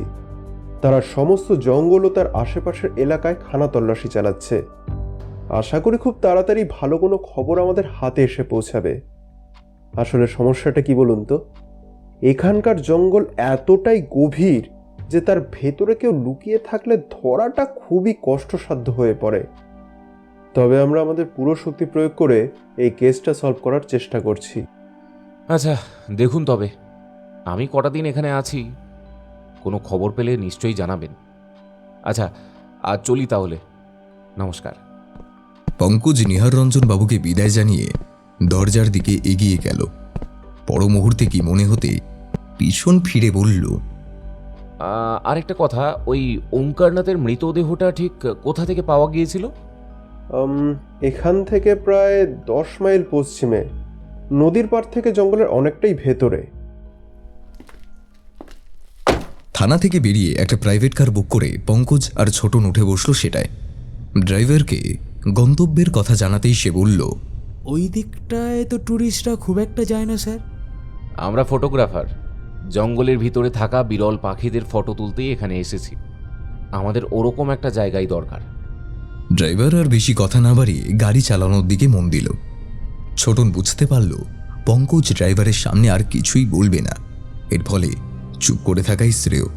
বেভাস কিছু বলে ফেললেই গাঁটটা খেতে হবে। গাড়িটা এখন জঙ্গলের পাশ দিয়ে পরিষ্কার রাস্তা ধরে এগিয়ে চলেছে। মাঝে মধ্যেই কয়েকটা লরি কিংবা মারুতি দ্রুত গতিতে পাশ কাটিয়ে চলে যাচ্ছে। একপাশে খাড়া খাদ সোজা নিচে নেমে গেছে, অন্য পাশে গাছের আড়াল থেকে ঝিলিক দিচ্ছে ব্রহ্মপুত্রের বিস্তর জলরাশি। মিনিট 20 বাদে গাড়ির ড্রাইভার গলা তুলে বলল, এখান থেকে আপনাদের হেঁটেই যেতে হবে, গাড়ি আর এগোবে না। গাড়ি থেকে নামতেই ছোটন দেখল এখানে রাস্তা অনেকটাই সরু হয়ে গেছে, জঙ্গলও বেশ গভীর। খানিক দূরে একটা পাহাড়ি ঝর্ণা দেখা যাচ্ছে। গাড়ির ড্রাইভারকে অপেক্ষা করতে বলে পঙ্কজরা জঙ্গলের ভিতরে ঢুকে এলো। এই অঞ্চলে প্রকাণ্ড বড় বড় গাছের প্রাধান্য দেখা যায়। প্রচুর বৃষ্টির জল পাওয়ার ফলে গাছগুলো আকাশের কাছাকাছি পৌঁছে গেছে। একটা পাখি কর্কশ স্বরে ডেকেই চলেছে। বুনো ঝোপ ঝাড় সরিয়ে সামনে এগোতে বেশ পরিশ্রমী করতে হচ্ছে বটে। পঙ্কজ সামনে, পিছনে ছোটন। হাঁটতে হাঁটতে ছোটন বলল, আচ্ছা ওই নিহারঞ্জন বাবু যে বলল এর পিছনে নাকি ওই আততায়ী দলের হাত থাকতে পারে, তা তোমার কি মনে হয়? আমার সেটা মনে হয় না রে ছোটন। ওই মন্দির থেকে বিশেষ করে ওই গর্ভগৃহের ভিতরে ঢুকে কোনো জিনিস চুরি করা, ব্যাপারটা এতটাও সহজ নয়। ছোটন আরও কিছু বলতে যাচ্ছিল, কিন্তু সামনের দৃশ্য দেখে ওর মুখ ফুটে আর কোনো কথা বেরোলো না। ওরা এখন জঙ্গল পেরিয়ে একটা খোলা পাথরে প্রান্তরে চলে এসেছে। সামনেই পাহাড়ের কোল ঘেঁষে বয়ে চলেছে ব্রহ্মপুত্র। নদটি এখানে অন্যদিকে বাঁক নিয়েছে, এর ফলে জল অনেকটাই কম। জায়গায় জায়গায় পাথরের গর্তে জল জমে আছে। জোয়ারের সময় নদীর জলে পুরো এলাকাটাই ডুবে যায়। এখন অবশ্য ভাটা থাকায় পাথরের জমিটা উপরে উঠে এসেছে। পঙ্কজ নদীর দিকে এগিয়ে গেল। নিহারঞ্জনবাবুর কথা অনুযায়ী ওঙ্কারনাথের দেহটা ওইখান থেকেই পাওয়া গিয়েছিল। হয়তো জোয়ারের স্রোতে শরীরটা ভেসে এসে এই পাথরের মধ্যে আটকে যায় কোনোভাবে। বেশ কিছুক্ষণ জায়গাটা ভালো করে পর্যবেক্ষণ করে পঙ্কজ বলল, তেমন কিছু তো নজরে পড়ল না। যাই হোক, এবারে ফেরা যাক। ফেরার রাস্তার দিকে পা বাড়াতেই ছোটন দেখল একজন ভদ্রলোক খানিক দূরে দাঁড়িয়ে বাইনোকুলারে চোখ রেখে কি যেন দেখার চেষ্টা করছে। পঙ্কজদের দিকে নজর যেতেই ভদ্রলোক বাইনোকুলারটা চোখ থেকে নামিয়ে ওদের দিকেই এগিয়ে এলেন। কাছে আসতেই দেখা গেল ভদ্রলোকের উচ্চতা 6 ফুটের বেশ কিছুটা কম। জিম করা পেটানো চেহারা, টিকালো নাক, বয়স আন্দাজে 30-এর ঘরে। একটা ছাই রঙা লেদার জ্যাকেট আর কালো জিন্স, চোখে হালকা ফ্রেমের রিমলেস চশমা, গালে চাপদাড়ি। নমস্কার, আমার নাম মনোজ সিনহা। দেখে তো মনে হচ্ছে আপনারা বাঙালি। তা এদিকে তো ট্যুরিস্টরা খুব একটা আসে না। নমস্কার, আমার নাম পঙ্কজ স্যান্যাল, আর এই হলো আমার ভাগ্নে ছোটন। আমরা এদিকে একটু ফটোগ্রাফি করতে এসেছিলাম। আসলে ভিড়ভাড়টা আমার আবার একদম পছন্দের নয়। ও, খুব ভালো। আমারও লোকজনের মধ্যে সর্বক্ষণ থাকতে ভালো লাগে না। ওই জন্যই সময় পেলে বেরিয়ে পড়ি জঙ্গলের পথে, এই বাইনোকুলার নিয়ে বনের গভীরে লুকিয়ে থাকা বন্য প্রাণীদের কাণ্ডকীর্তি দেখার চেষ্টা করি। আচ্ছা আচ্ছা, আমরা এখন ফিরে যাচ্ছি। আপনি কি আরও কিছুক্ষণ এখানে থাকবেন? না, আমিও এবারে হোটেলে ফিরব। চলুন একসাথে যাওয়া যাক। জানা গেল মিস্টার সিনহার বাড়ি জলপাইগুড়িতে। কাঠের ব্যবসার কারণে মাঝে মধ্যেই পাহাড়ি জঙ্গলে ঘুরে বেড়াতে হয়। আসামে এসেছেন দিন 15 আগে। কাছের একটা হোটেলে উঠেছেন। ভদ্রলোককে বেশ মিশুকে প্রকৃতির বলেই মনে হলো ছোটনের। জঙ্গল থেকে বেরোতেই দেখা গেল ওদের গাড়ির পিছনে আরও একটা কালো রঙের টাটা সুমো দাঁড়িয়ে। গাড়িতে ওঠার আগে মিস্টার সিনহা পঙ্কজদের একদিন সময় করে ওনার হোটেলে গিয়ে আতিথেয়তা গ্রহণ করার আমন্ত্রণ জানিয়ে গেলেন।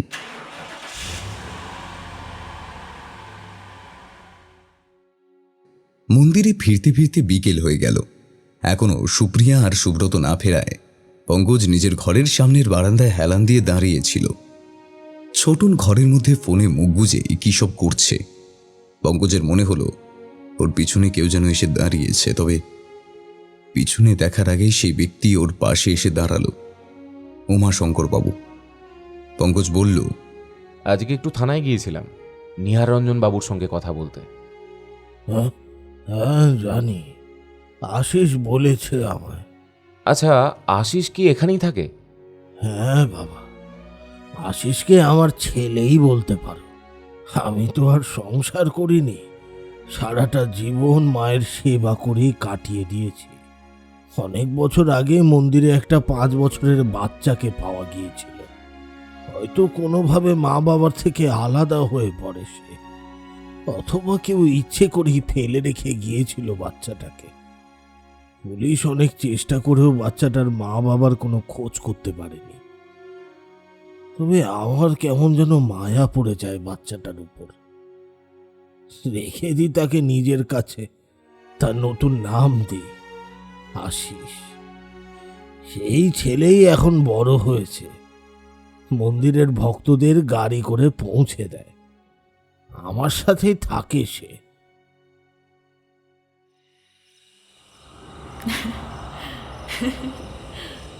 মিহি হাসির শব্দ কানে আসতেই ঘুমটা ভেঙে ধরফর করে বিছানায় উঠে বসে পঙ্কজ।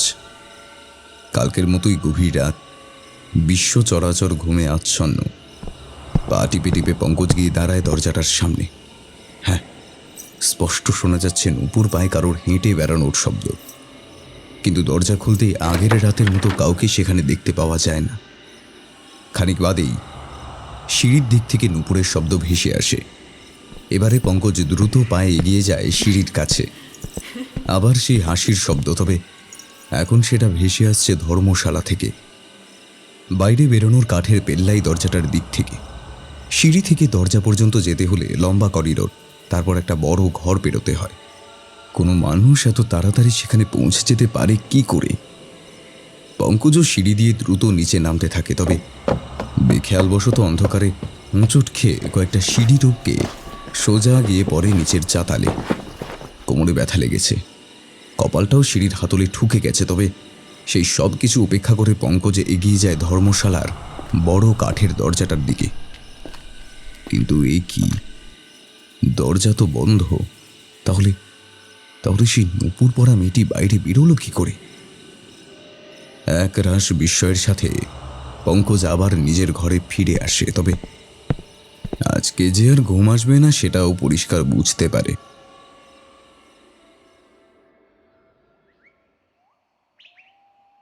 পঙ্কজ, আরে এই পঙ্কজ, আরে উঠে পড়, উঠে পড়।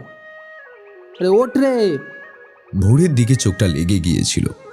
অনেকক্ষণ ডাকাডাকির পর চোখ কচলে সামনে তাকাতেই অবাক হয়ে গেল পঙ্কজ। ওর থেকে এক হাত দূরে নিলয় বসে রয়েছে। কিরে, তোর তো কালকে আসার কথা ছিল, আজকে হঠাৎ?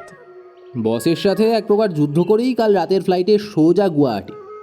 তোরা চলে আসার পর একেবারেই ওখানে মন বসছিল না। তা তোর তদন্ত কত দূর? ওই চলছে এক প্রকার। চা খেয়েছিস? আমার তো একটা কড়া লিকার চায়ের প্রয়োজন। ওই দেখ, ছোটনটা এখনো পড়ে পড়ে ঘুমোচ্ছে। তুই ওকে ডেকে তোল, বুঝলি? আমি নিচে গিয়ে চা দিয়ে যেতে বলি। নিলয় এসে পড়ায় ঘোড়াটা পুরো জমে উঠেছে। পঙ্কজ নিলয়কে উমাশঙ্কর বাবুর সাথে দেখা করাতে নিয়ে গেলেন। তিনি বললেন, আজ দুপুরে তোমরা সকলে মন্দিরের ভোগ খাবে। আমি সব বলে রেখেছি। মায়ের বিশেষ প্রসাদ থাকবে তোমাদের জন্য, কেমন? ঠাকুরমশাই, তার আগে মায়ের দর্শনটা যদি করা যেত। হ্যাঁ, নিশ্চয় নিশ্চয়। তোমরা এক্ষুনি মন্দিরে চলে যাও। ওখানে গিয়ে আমার কথা বললে যে কেউ তোমাকে নির্বিঘ্নে দর্শন করিয়ে দেবে। যাও। উমাশঙ্কর বাবুর ঘর থেকে বেরিয়ে নিলয়কে নিয়ে পঙ্কজ আর ছোটন কামাখ্যা মন্দিরে পৌঁছে গেল। সৌভাগ্যক্রমে রামকানাইয়ের সাথে দেখা হয়ে যেতে তিনি পুজোর ব্যবস্থা করিয়ে দিলেন। আধ ঘন্টার মধ্যেই দর্শন সেরে মন্দিরের বাইরে বেরিয়ে এলো তিনজনে। আজকেও মানুষের ভিড় উপচে পড়েছে মন্দির প্রাঙ্গণে। লাইন করে ভক্তরা পুজোর ডালা হাতে মন্দিরের ভিতরে প্রবেশ করছে। পঙ্কজরা এসে বসল মন্দিরের পুকুর ঘাটের সিঁড়িতে। তুলনামূলকভাবে এখানে মানুষের সংখ্যা খানিক কম। নিলয় বলল, বাকি সব মন্দিরের তুলনায় এই মন্দিরটা কীরকম অদ্ভুত না? সেটা কীরকম? মানে এই ধর, বাকি সব মন্দিরে যেমন দেবতার মূর্তিকে পুজো করা হয়, সেই জায়গায় এখানে একটা গর্তকে দেবীর যোনি রূপে পুজো করা হয়। কি তাই তো? এই আমাদের বড় সমস্যা রে নিলয়। যেখান থেকে তোর আমার এমনকি জীব জগতের সমস্ত প্রাণীকুলের জন্ম, সেই পবিত্র জিনিসটার নাম মুখে আনতে পর্যন্ত আমরা এত সংকোচ বোধ করি। অথচ বৈদিক যুগে এই বিষয়গুলো কিন্তু আদৌপেও সংকোচজনক ছিল না। সেটা কীরকম? নিলয়ের প্রশ্ন শুনে পঙ্কজ একটু গুছিয়ে বসল। তারপর ছোটনের দিকে একবার তাকিয়ে নিয়ে বলতে শুরু করল, বৈদিক যুগেরও আগে আমাদের এই ভারতীয় ভূখণ্ডে আর একটা সভ্যতা গড়ে উঠেছিল। ঐতিহাসিকেরা তার নাম দেয় সিন্ধু সভ্যতা। বাকি সব কিছুর সঙ্গে এই সভ্যতা ধর্মের ব্যাপারেও বেশ এগিয়েছিল। সেই যুগে মানুষের প্রধান জীবিকাই ছিল কৃষিকাজ। এর ফলে জমি ছিল তাদের কাছে মাতৃ সমতুল্য।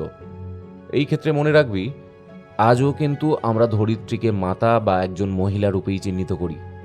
যাই হোক, সিন্ধুবাসীরা লাঙলকে পুরুষের লিঙ্গ স্বরূপ মনে করেছিল।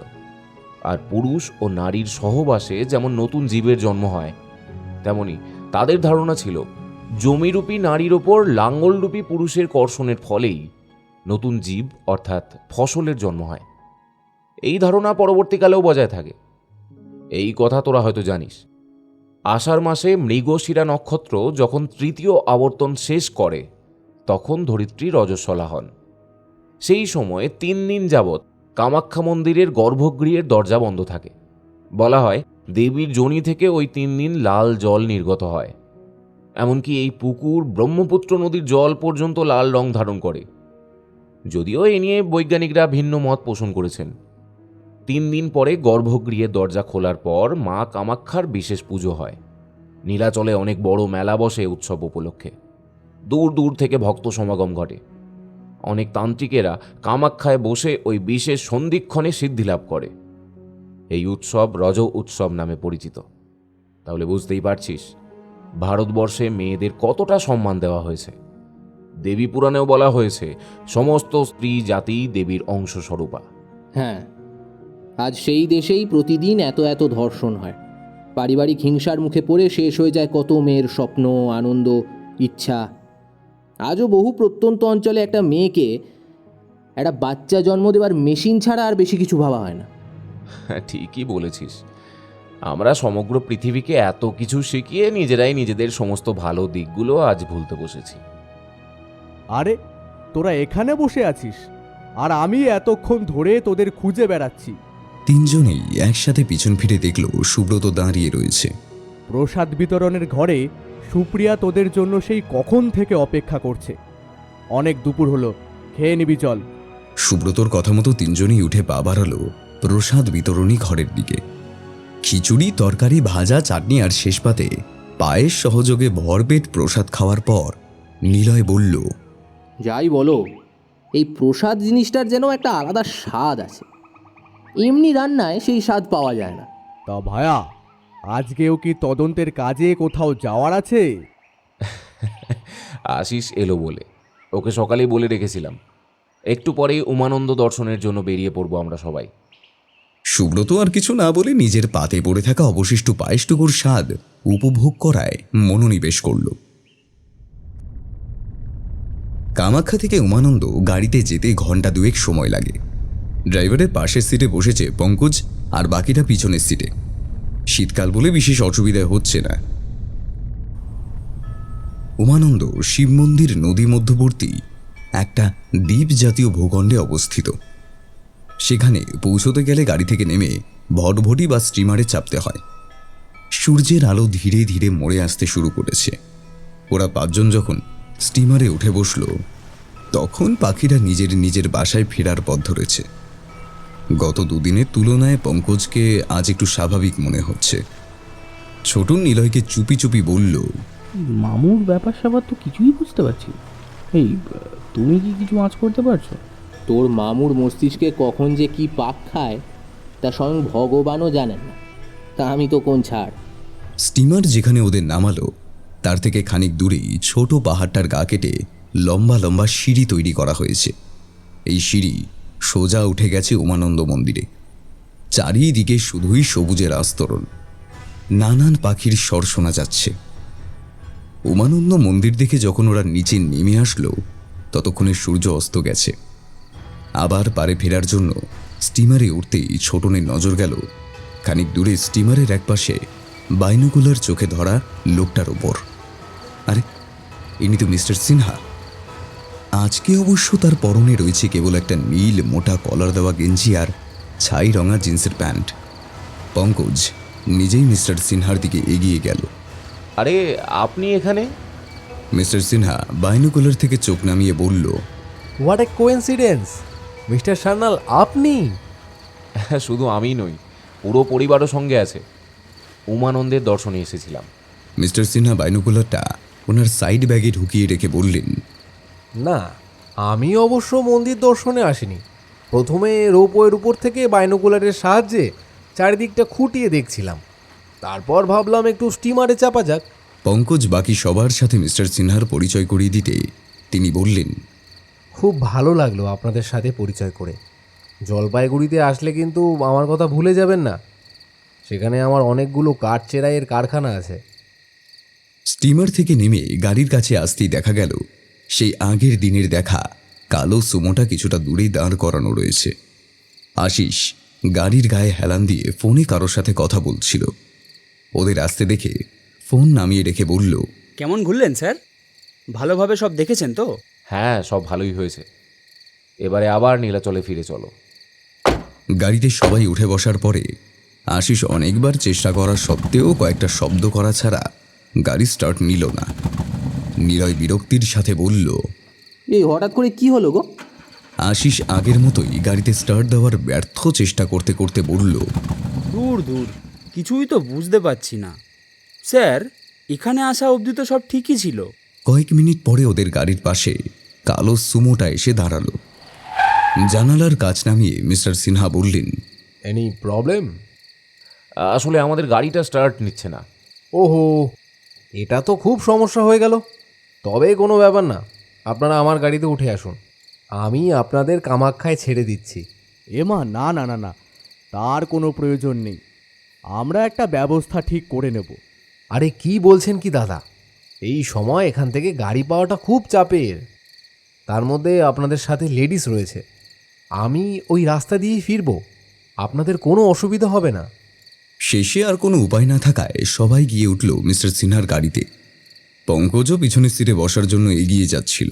কিন্তু মিস্টার সিনহা বলে উঠলেন, আরে মিস্টার সানাল, আপনি আমার পাশে বসুন, এতটা রাস্তা একটু গল্প করতে করতে যাওয়া যাবে। পঙ্কজ উঠে বসতেই মিস্টার সিনহা গাড়ি ছেড়ে দিলেন। রাস্তা একেবারেই শুনশান, সামনের হেডলাইটের আলো ছাড়া অন্য কোনো আলো নজরে পড়ছে না। বেশ অনেকক্ষণ পর মিস্টার সিনহা মুখ খুললেন। আপনারা তো মন্দিরের গেস্ট হাউসে উঠেছেন, তাই না? পঙ্কজ এতক্ষণ গাড়ির বন্ধ জানালার বাইরে তাকিয়েছিল। মিস্টার সিনহার প্রশ্ন শুনে ওর দিকে ফিরে বলল, হ্যাঁ, মন্দিরের ধর্মশালায়। তা ওখানে থাকতে গেলে তো অনেক দিন আগে থেকে বুকিং করাতে হয়।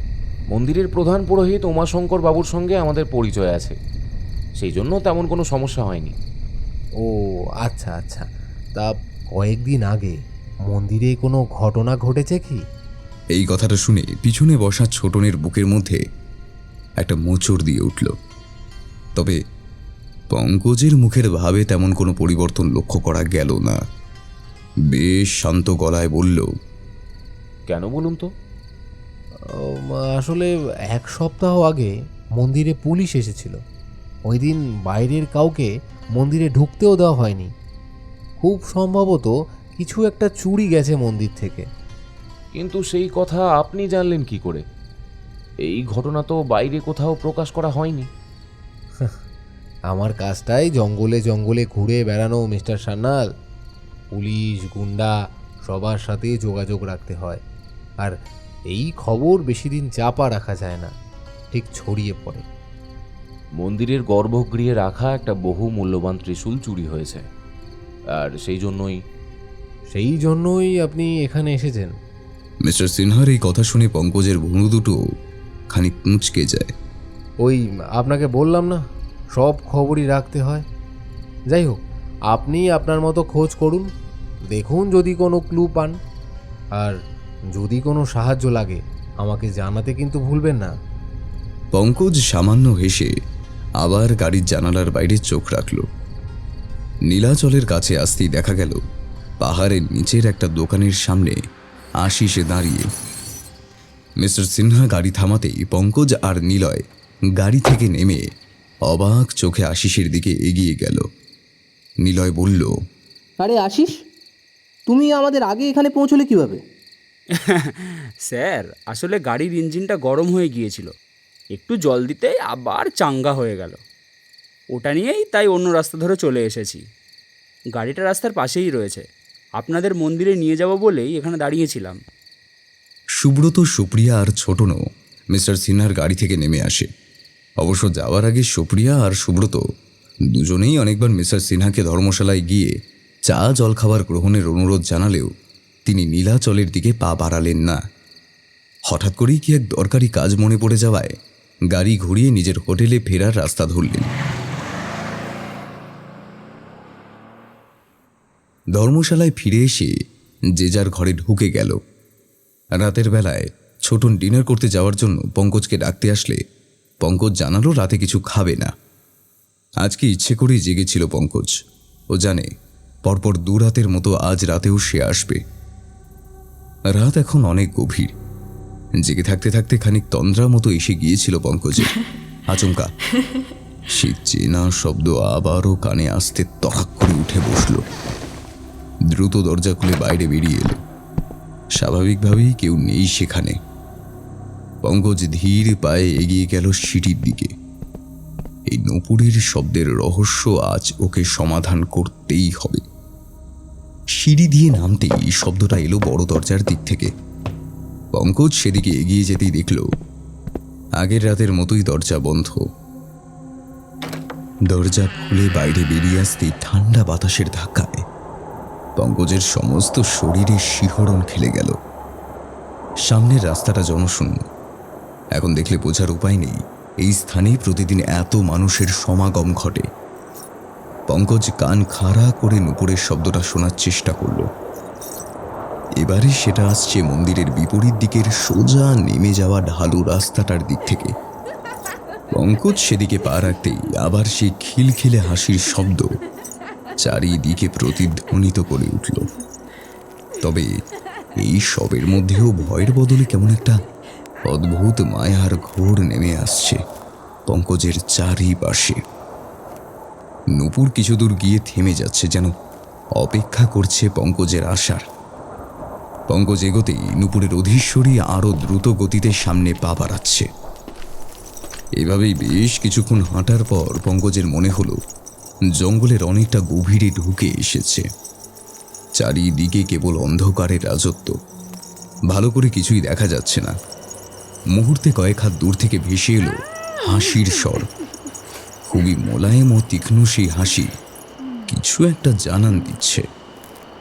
পঙ্কজ বলে উঠল, কে তুমি? কোনো উত্তর নেই। হাসির শব্দ থেমে গেছে। পঙ্কজ আবারও বলল, বলো তুমি কে, আর আমাকে এখানেই বা কেন নিয়ে এসেছো? এই কথা বলতে বলতে অন্ধকারের সামনে এগিয়ে যেতে গিয়ে কোনো একটা পাথরে হোঁচট খেয়ে মাটিতে মুখ থুবড়ে পড়ল পঙ্কজ। সম্ভবত কাছেই ব্রহ্মপুত্র বয়ে চলেছে। তার বহমানতার শব্দ কানে এসে ধাক্কা দিচ্ছে। তবে এখন যে ও জঙ্গলের ঠিক কোন দিকে রয়েছে সেটা অনুমান করা সম্ভব নয়। উঠে বসে সামনের দিকে তাকাতেই অবাক হয়ে গেল পঙ্কজ। ওর থেকে খানিক তফাতে লক্ষ লক্ষ জোনাকি জড়ো হতে শুরু করেছে। তারা সকলেই বনের গভীরতা ভেদ করে উড়ে আসছে একটা নির্দিষ্ট স্থানে। সেই ক্ষুদ্র ক্ষুদ্র আলোক রশ্মি একত্রিত হওয়ায় জঙ্গলের ওই স্থান ধীরে ধীরে আলোকিত হয়ে উঠছে। পঙ্কজ অবাক চোখে দেখল এবারে সেই জোনাকির দল একটা নারীর শরীরের আকার নেওয়া শুরু করেছে। জোনাকির দ্বারাই তৈরি হচ্ছে সেই নারীর মুখমণ্ডল, কেশরাশি, শরীরের অন্যান্য অঙ্গ প্রত্যঙ্গ। কিন্তু এ কি? সেই নারীর একটা নয়, দুটো নয়, 10-10টি হাত। প্রত্যেকটা হাতই একটা নির্দিষ্ট দিকে কিছু একটা ইঙ্গিত করছে। পঙ্কজের মাথার ভিতরটা ঝিমঝিম করে ওঠে। অস্ফুটে মুখ থেকে বেরিয়ে আসে, মা। তারপরেই অজ্ঞান হয়ে মাটিতে ধপ করে পড়ে যায়।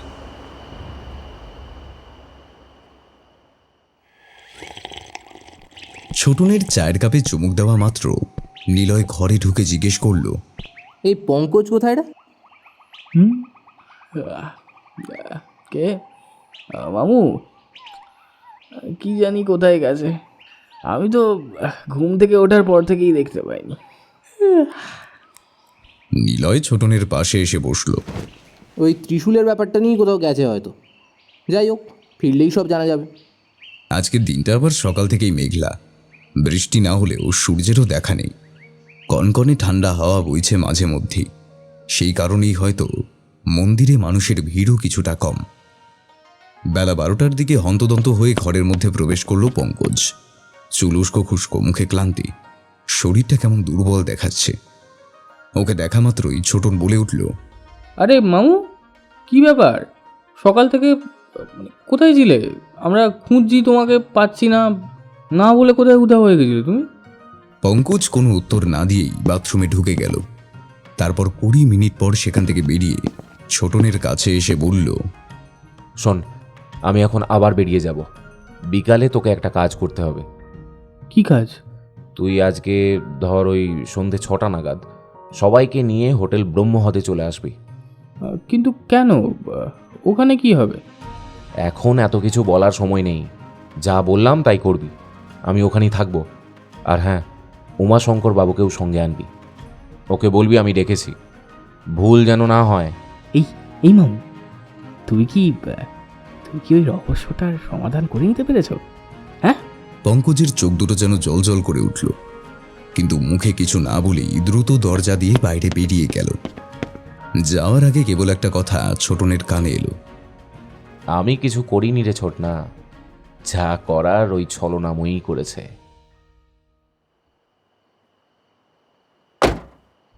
গাড়িতে ওঠার পরেই উমাশঙ্কর বাবু বললেন, পঙ্কজ কিছু বলে যায়নি? মানে হঠাৎ করে তার কি এমন দরকারি কাজ এসে পড়লো শুনি? ও ছেলে এরকমই ঠাকুরমশাই, কখন যে কি করে তো কিচ্ছু ঠিক থাকে না। তবে এভাবে যখন সবাইকে একসাথে ডেকে পাঠিয়েছে তখন এমনি এমনি ডাকেন। তাছাড়া আশিসও বা গেল কোথায়? সকাল থেকে তারও তো কোনো বার্তাই নেই। বাধ্য হয়েই তো অন্য গাড়ি ভাড়া নিতে হলো। সত্যি তো, সেই সকালে ছেলেটা ভাড়া খাটার জন্য বেরোলো, দুপুরেও ফিরলো না। এখন তো দেখি ফোনটাও বন্ধ বলছে। হতে পারে আশিসও বাপ্পার সাথেই আছে, সে না হয় ওখানে গেলেই সব জানা যাবে। 2 ঘন্টা পরে ওদের গাড়িটা এসে দাঁড়ালো ব্রহ্মরথ হোটেলের সামনে। হোটেলের দুদিকে ঢালাই করা পিচের রাস্তা, সামনে নানা রঙের অর্কিড আর গোলাপের গাছ। দেখলেই বোঝা যায় বেশ নামি দামি হোটেল। সুব্রত পঙ্কজের নাম্বারটা ডায়াল করতে কিছুক্ষণ বেজে যাওয়ার পর ওপাশ থেকে কথা ভেসে এলো, তোমরা 10 মিনিট ওখানেই থাকো, আমি আসছি। ঠিক 10 মিনিটের মাথায় পঙ্কজ এসে হাজির হলো হোটেল ব্রহ্মরথের সামনে। সুব্রত খানিক অবাক স্বরেই জিজ্ঞেস করলো, কি ব্যাপার ভায়া, হঠাৎ এইভাবে আমাদের সবাইকে? আরে এত ভেবো না জামাইবাবু, আজ আমরা সকলেই বিশেষ একজনের অতিথি, আগে তার আতিথেয়তা গ্রহণ করা যাক। পঙ্কজ এবারে হোটেলের দিকে এগিয়ে যেতে বাকি সকলে ওর সঙ্গ নিল। সবার মুখেই হাজারো প্রশ্ন আর উৎকণ্ঠা লেগেই রয়েছে। হোটেলের লিফটে ঢুকে 7 তলার বোতাম টিপে দিল পঙ্কজ। কয়েক মিনিটের মধ্যেই লিফট উঠে এলো 7 তলায়। সেখানে পৌঁছে পঙ্কজ সোজা হেঁটে গেল লম্বা করিডোরের একেবারে শেষ প্রান্তে। এদিকে একটাই ঘর রয়েছে, সোনালি ফ্রেমের কাঠের দরজার উপর লেখা 270। দরজার একপাশে থাকা কলিং বেলটা টিপতেই একজন ভদ্রলোক দরজা খুললেন। ভদ্রলোককে দেখা মাত্রই উমাশঙ্কর বাবু ছাড়া বাকি সবাই একে অপরের চোখ চাওয়াচাওয়ি করতে লাগলো। পঙ্কজ একটা চওড়া হাসি মুখে এনে বলল, তা মিস্টার সিনহা, যেমনটা বলেছিলাম, সবাইকে একেবারে সঙ্গে নিয়ে চলে এসেছি।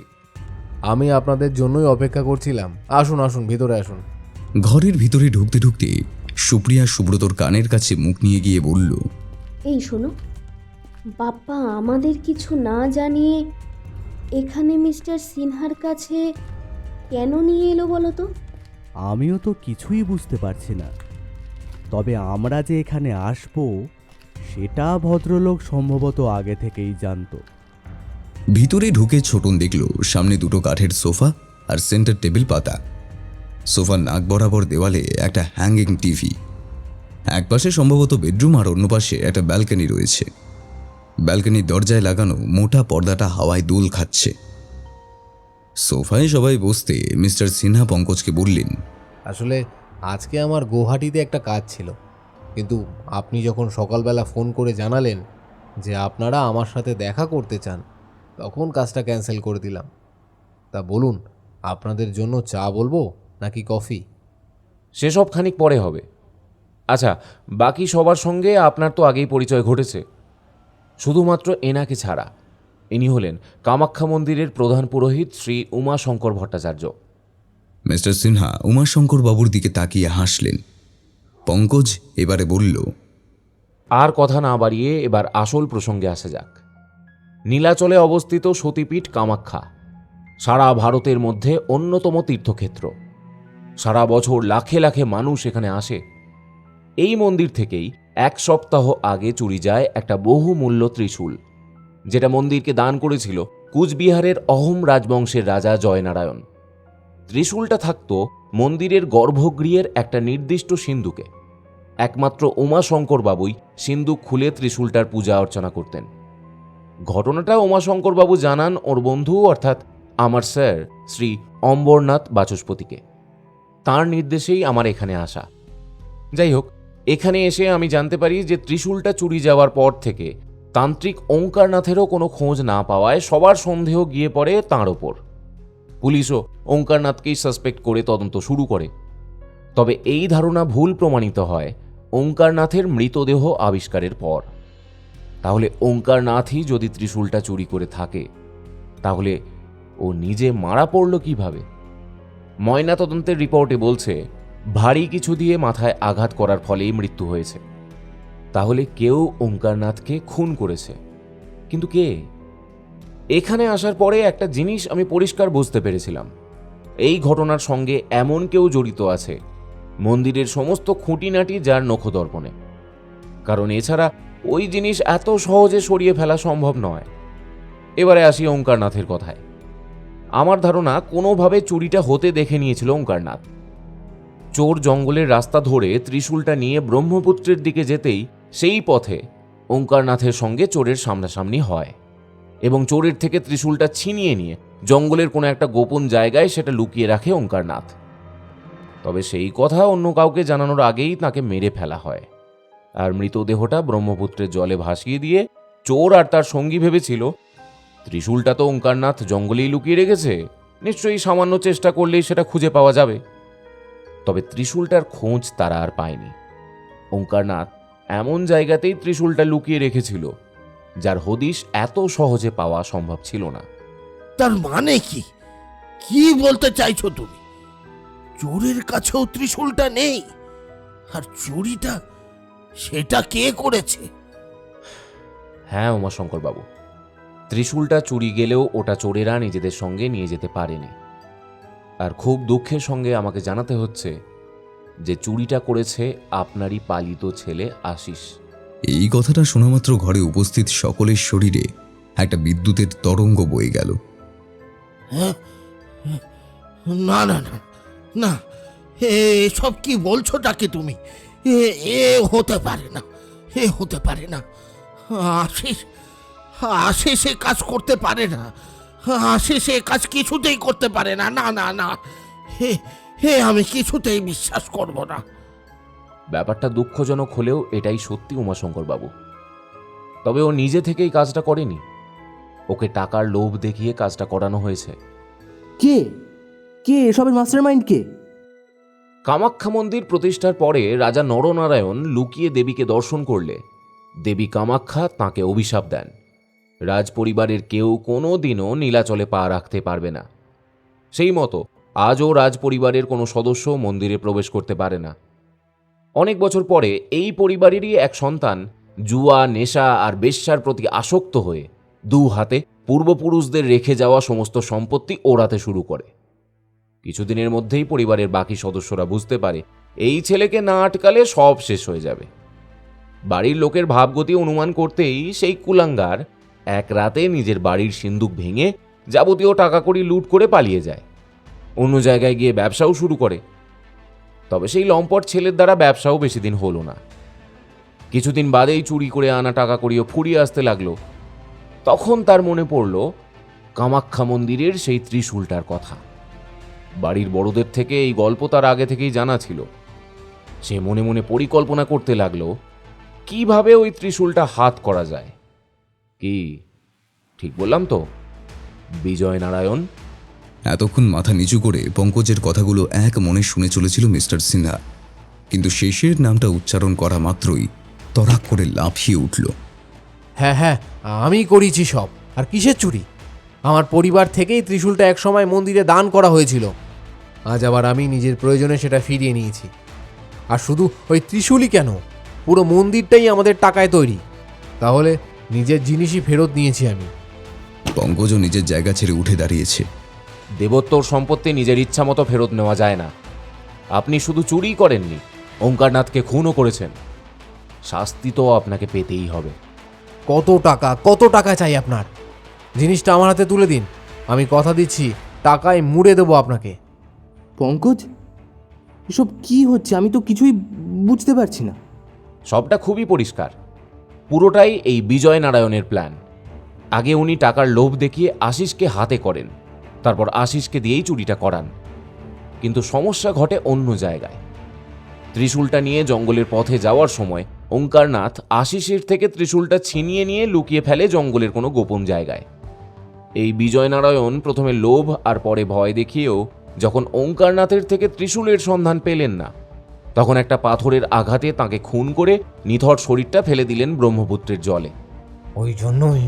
ওই জন্যই আপনাদের উপরে নজর রেখেছিলাম। আমি জানতাম ত্রিশূলটার ব্যাপারে তল্লাশি করতেই আপনারা এখানে এসেছেন। এই খবরটা নিশ্চয়ই আশিস আপনাকে দিয়েছিল।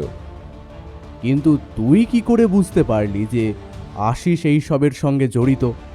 আশিস উমাশঙ্কর বাবুর পালিত ছেলে, এর ফলে মন্দিরের সমস্ত খুঁটিনাটি ওর জানা। এছাড়াও উমাশঙ্কর বাবু সমস্ত কিছু আশিসের সঙ্গেই আলোচনা করতেন। আমাদের এখানে আসার আসল উদ্দেশ্যের ব্যাপারেও তিনি আশিসকে বলেছিলেন। আশিসের ওপর আমার প্রথম সন্দেহ হয় যখন ও উমানন্দ থেকে আমাদের আগেই কামাখ্যায় পৌঁছে যায়। বিজয় নারায়ণ শুধুমাত্র আমি কতদূর কি জানতে পেরেছি সেটা বোঝার জন্যই এই প্ল্যানটা করেছিল। এরপরে অনেকবার বলা সত্ত্বেও মিস্টার সিনহা যখন নীলাচলে পা রাখলেন না, তখন আমার সন্দেহটা আরও প্রবল হয়। আসলে পাপী যতই পাপ করুক না কেন, মনের মধ্যে একটা ভয় থেকেই যায়। তবে এরা ভুলটা করে ফেলে এখানেই। কাল গাড়িতে চুরির প্রসঙ্গটা তুলে বিজয়নারায়ণ নিজের খোঁড়া ফাঁদে নিজেই ফেসে যায়। তবে তুই এনার আসল পরিচয়টা জানলি কি করে?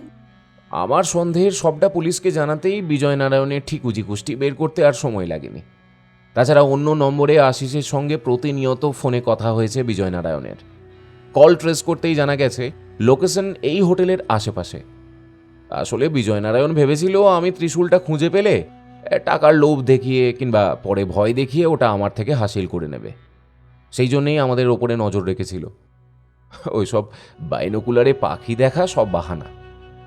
আসলে বিষয়টা ছিল আমার গতিবিধির ওপর লক্ষ্য রাখা। তবে শেষমেশ তীরে এসেই তড়ি ডুবল। কি বিজয়নারায়ণ বাবু? এতক্ষণ উমাশঙ্করবাবু নিজের জায়গায় পাথরের মতো বসেছিলেন।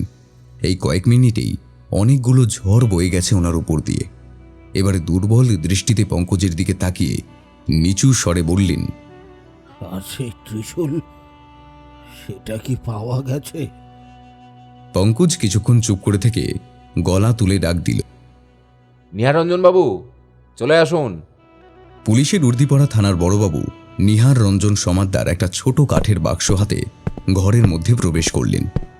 বাক্সটা সামনে সেন্টার টেবিলে রাখতেই ঘরে উপস্থিত সকলে এক রাশ বিস্ময় মেশানো চোখে তাকালো সেটার দিকে। পঙ্কজ এগিয়ে গিয়ে বাক্সর ঢাকনাটা খুলতেই দেখা গেল ভিতরে লাল শালুকে মোড়া সেই উজ্জ্বল রঙা সোনার ত্রিশূলটিকে। তার সর্বাঙ্গে লাল ও নীল বর্ণের পাথর খোদাই করা। ত্রিশূলটার অগ্রভাগে নিপুণ হস্তে আঁকা হয়েছে দেবী ভুবনেশ্বরীর প্রতিকৃতি। সুপ্রিয়া মুগ্ধ কণ্ঠে বলল, বাহ, সত্যি অপূর্ব।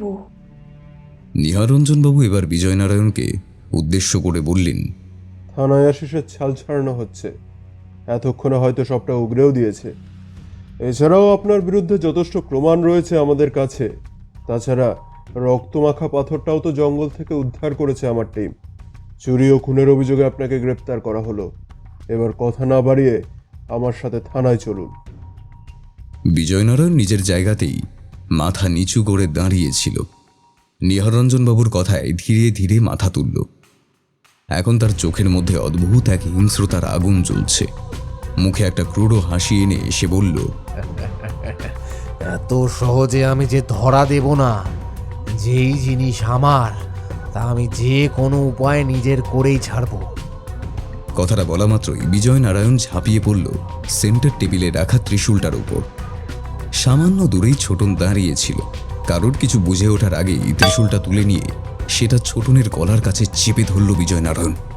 নিহারঞ্জনবাবু বলে উঠলেন, ওকে ছেড়ে দাও, তুমি ভুল করছো। এই হোটেলের চারিদিকে পুলিশ রয়েছে। এত সহজে তুমি এখান থেকে পালাতে পারবে না। চুপ সালা, একদম চুপ। বিজয়নারায়ণ এবারে ছোটনের একটা হাত চেপে ধরল। ধারালো অস্ত্রটার তিনটে ছুচালো অংশ বসে রয়েছে ছোটনের ঠিক কণ্ঠী নালীর কাছে। একটু নড়াচড়া করলেই সেটা ঢুকে আসবে শরীরের ভিতরে। ভয় গলা দিয়ে কোনো স্বর বেরোচ্ছে না ছোটনের। বিজয়নারায়ণ এবারে বলে উঠল, কেউ আমাকে ফলো করবে না, নইলে কিন্তু। বলেই বিজয়নারায়ণ ছোটনকে নিয়ে ঘর থেকে বেরিয়ে গেল। বাইরে বেরোতেই দেখা গেল সেখানে আগে থেকেই আরও দুজন পুলিশকর্মী দাঁড়িয়েছিল, কিন্তু তারাও বিশেষ কিছু করতে পারল না। বিজয়নারায়ণ এবারে আগের মতোই ছোটনকে টানতে টানতে লিফটের দিকে এগিয়ে গেল। ত্রিশূলের আঘাতে ইতিমধ্যে ছোটনের গলায় ক্ষত সৃষ্টি হয়েছে। রক্ত গড়িয়ে পড়ছে সেখান থেকে। ছোটনের মনে হলো বাঁচার বুঝি আর পথ নেই। হোটেলের সামনেই পার্ক করা কালো সোমোটা চিনতে ভুল হলো না ছোটনের। বিজয়নারায়ণ ছোটনকে টেনে নিয়ে গেল সেই দিকে। গাড়ির দরজা খুলে পাশের সিটে ছোটনকে প্রায় ছুঁড়ে ফেলে গাড়ির মুখ পিছনের জঙ্গলের দিকে ঘুরিয়ে দিয়ে সেদিকে দ্রুত গতিতে গাড়ি ছুটিয়ে দিল। জঙ্গলের মধ্যে দিয়ে গাড়িটা বেপরোয়া গতিতে এগিয়ে চলেছে। অন্ধকারের রাজত্বে কেবল হেডলাইটের তীব্র আলোয় সামনেটুকু দৃশ্যমান। জব জঙ্গল এসে গাড়িটার উপর ঝাপটা মারছে। বিজয়নারায়ণ পাগলের মতো গাড়ির স্টিয়ারিং ঘুরিয়ে চলেছে। কোনো দিকেই হুঁশ নেই তার। ছোটনের গলার ক্ষত দিয়ে রক্ত গড়াচ্ছে। চোখ দুটো বুজে আসছে ক্রমশ। গাড়িটা প্রচণ্ড দুলছে। ছোটনের মনে হলো এভাবে যদি গাড়িটা আরও কিছুক্ষণ সামনে এগোতে থাকে তাহলে নিশ্চয়ই কোনো খাদের নিচে গিয়ে পড়বে। বিজয় নারায়ণের কোনো দিকে ভ্রুক্ষেপ নেই, মুখে কিছু একটা বিড়বিড় করছে। এইভাবে কয়েক মিনিট কাটার পরেই ছোটনের মনে হলো গাড়িটার মাথার ওপর কিছু একটা আচমকা ঝাঁপিয়ে পড়েছে। তাল সামলাতে না পেরে গাড়িটা বিকট শব্দ করে মোটা একটা গাছের গুড়িতে গিয়ে থাকল। বিজয় নারায়ণ বলে উঠল, কে কে? খানিক বাদেই আকাশ বিদীর্ণ করা গর্জন করে গাড়ির বনেটের উপর নেমে এলো বিশালাকার এক অবয়ব। তার ঘন কেশর বন্য বাতাসে দোল খাচ্ছে, চোখ দুটো দিয়ে কি ভীষণ রকমের রাগ ঠিকিরে বেরিয়ে আসছে। খোলা মুখের ভিতর থেকে দাঁতগুলো ঝিলিক দিচ্ছে। গাড়ির সামনের কাঁচটা ভেঙে পড়ার সঙ্গে সঙ্গে ছোটনের কানে এলো বিজয় নারায়ণের প্রাণঘাতী চিৎকারের শব্দ। মুহূর্তে এক প্রবল গর্জনে সে আর্তনাদে ঢুকে পড়ে গেল। ভয়ে জ্ঞান হারালো ছোটন। তবে চোখ বন্ধ করার ঠিক আগের মুহূর্তে ওর মনে হলো সেই অবয়ব যেন গাড়ি থেকে নেমে কিছু একটা মুখে করে নিয়ে জঙ্গলের মধ্যে মিলিয়ে যাচ্ছে। প্রথমে চোখ খুলতেই সামনেটা কেমন ঝাপসা দেখালো ছোটনের। তারপর আস্তে আস্তে দৃষ্টি পরিষ্কার হতেই বুঝতে পারল হাসপাতালের বিছানায় শুয়ে আছে, গলায় মোটা ব্যান্ডেজ জড়ানো। বেডের পাশেই সুপ্রিয়া বসে। খানিক দূরেই পঙ্কজ আর নিহারঞ্জনবাবু দাঁড়িয়ে কথা বলছিল। ছোটনকে চোখ খুলে তাকাতে দেখেই সুপ্রিয়া বলে উঠল, বাপ্পা দেখ, ছোটনের জ্ঞান ফিরেছে। পঙ্কজ আর নিহারঞ্জনবাবু দ্রুত ছোটনের সামনে এসে দাঁড়ালো। পঙ্কজ ছোটনের মাথায় একটা হাত রেখে বলল, আমরা জঙ্গলের অনেকটা ভিতর থেকে গাড়ির মধ্যে অজ্ঞান অবস্থায় তোকে খুঁজে পাই। ত্রিশূলটাও গাড়িতেই ছিল। তবে অনেক খোঁজ করেও বিজয় নারায়ণের কোনো হদিশ পাওয়া যায়নি। এবারে তুই বলতো ঠিক কি হয়েছিল? ছোটনের মাথার মধ্যে আগের রাতে দেখা সেই আশ্চর্য দৃশ্যপট আবারও জীবন্ত হয়ে উঠল।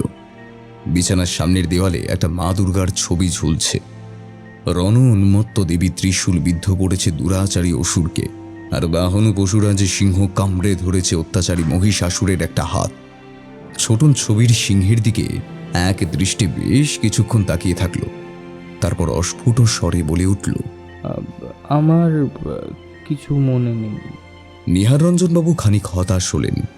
আপনি আপনার মতো চেষ্টা চালিয়ে যান, দেখুন ওই বিজয় নারায়ণকে পাকড়াও করতে পারেন কিনা। জিনিসপত্র সব গুছিয়ে নিয়ে ধর্মশালার নিচে নেমে এসেছে সুপ্রিয়া। ছোটনের ক্ষতস্থানও অনেকটাই শুকিয়ে এসেছে। সুব্রত গাড়ির সন্ধানে গেছে। আজ দুপুরের ফ্লাইটেই ওরা বাড়ি ফিরে যাচ্ছে।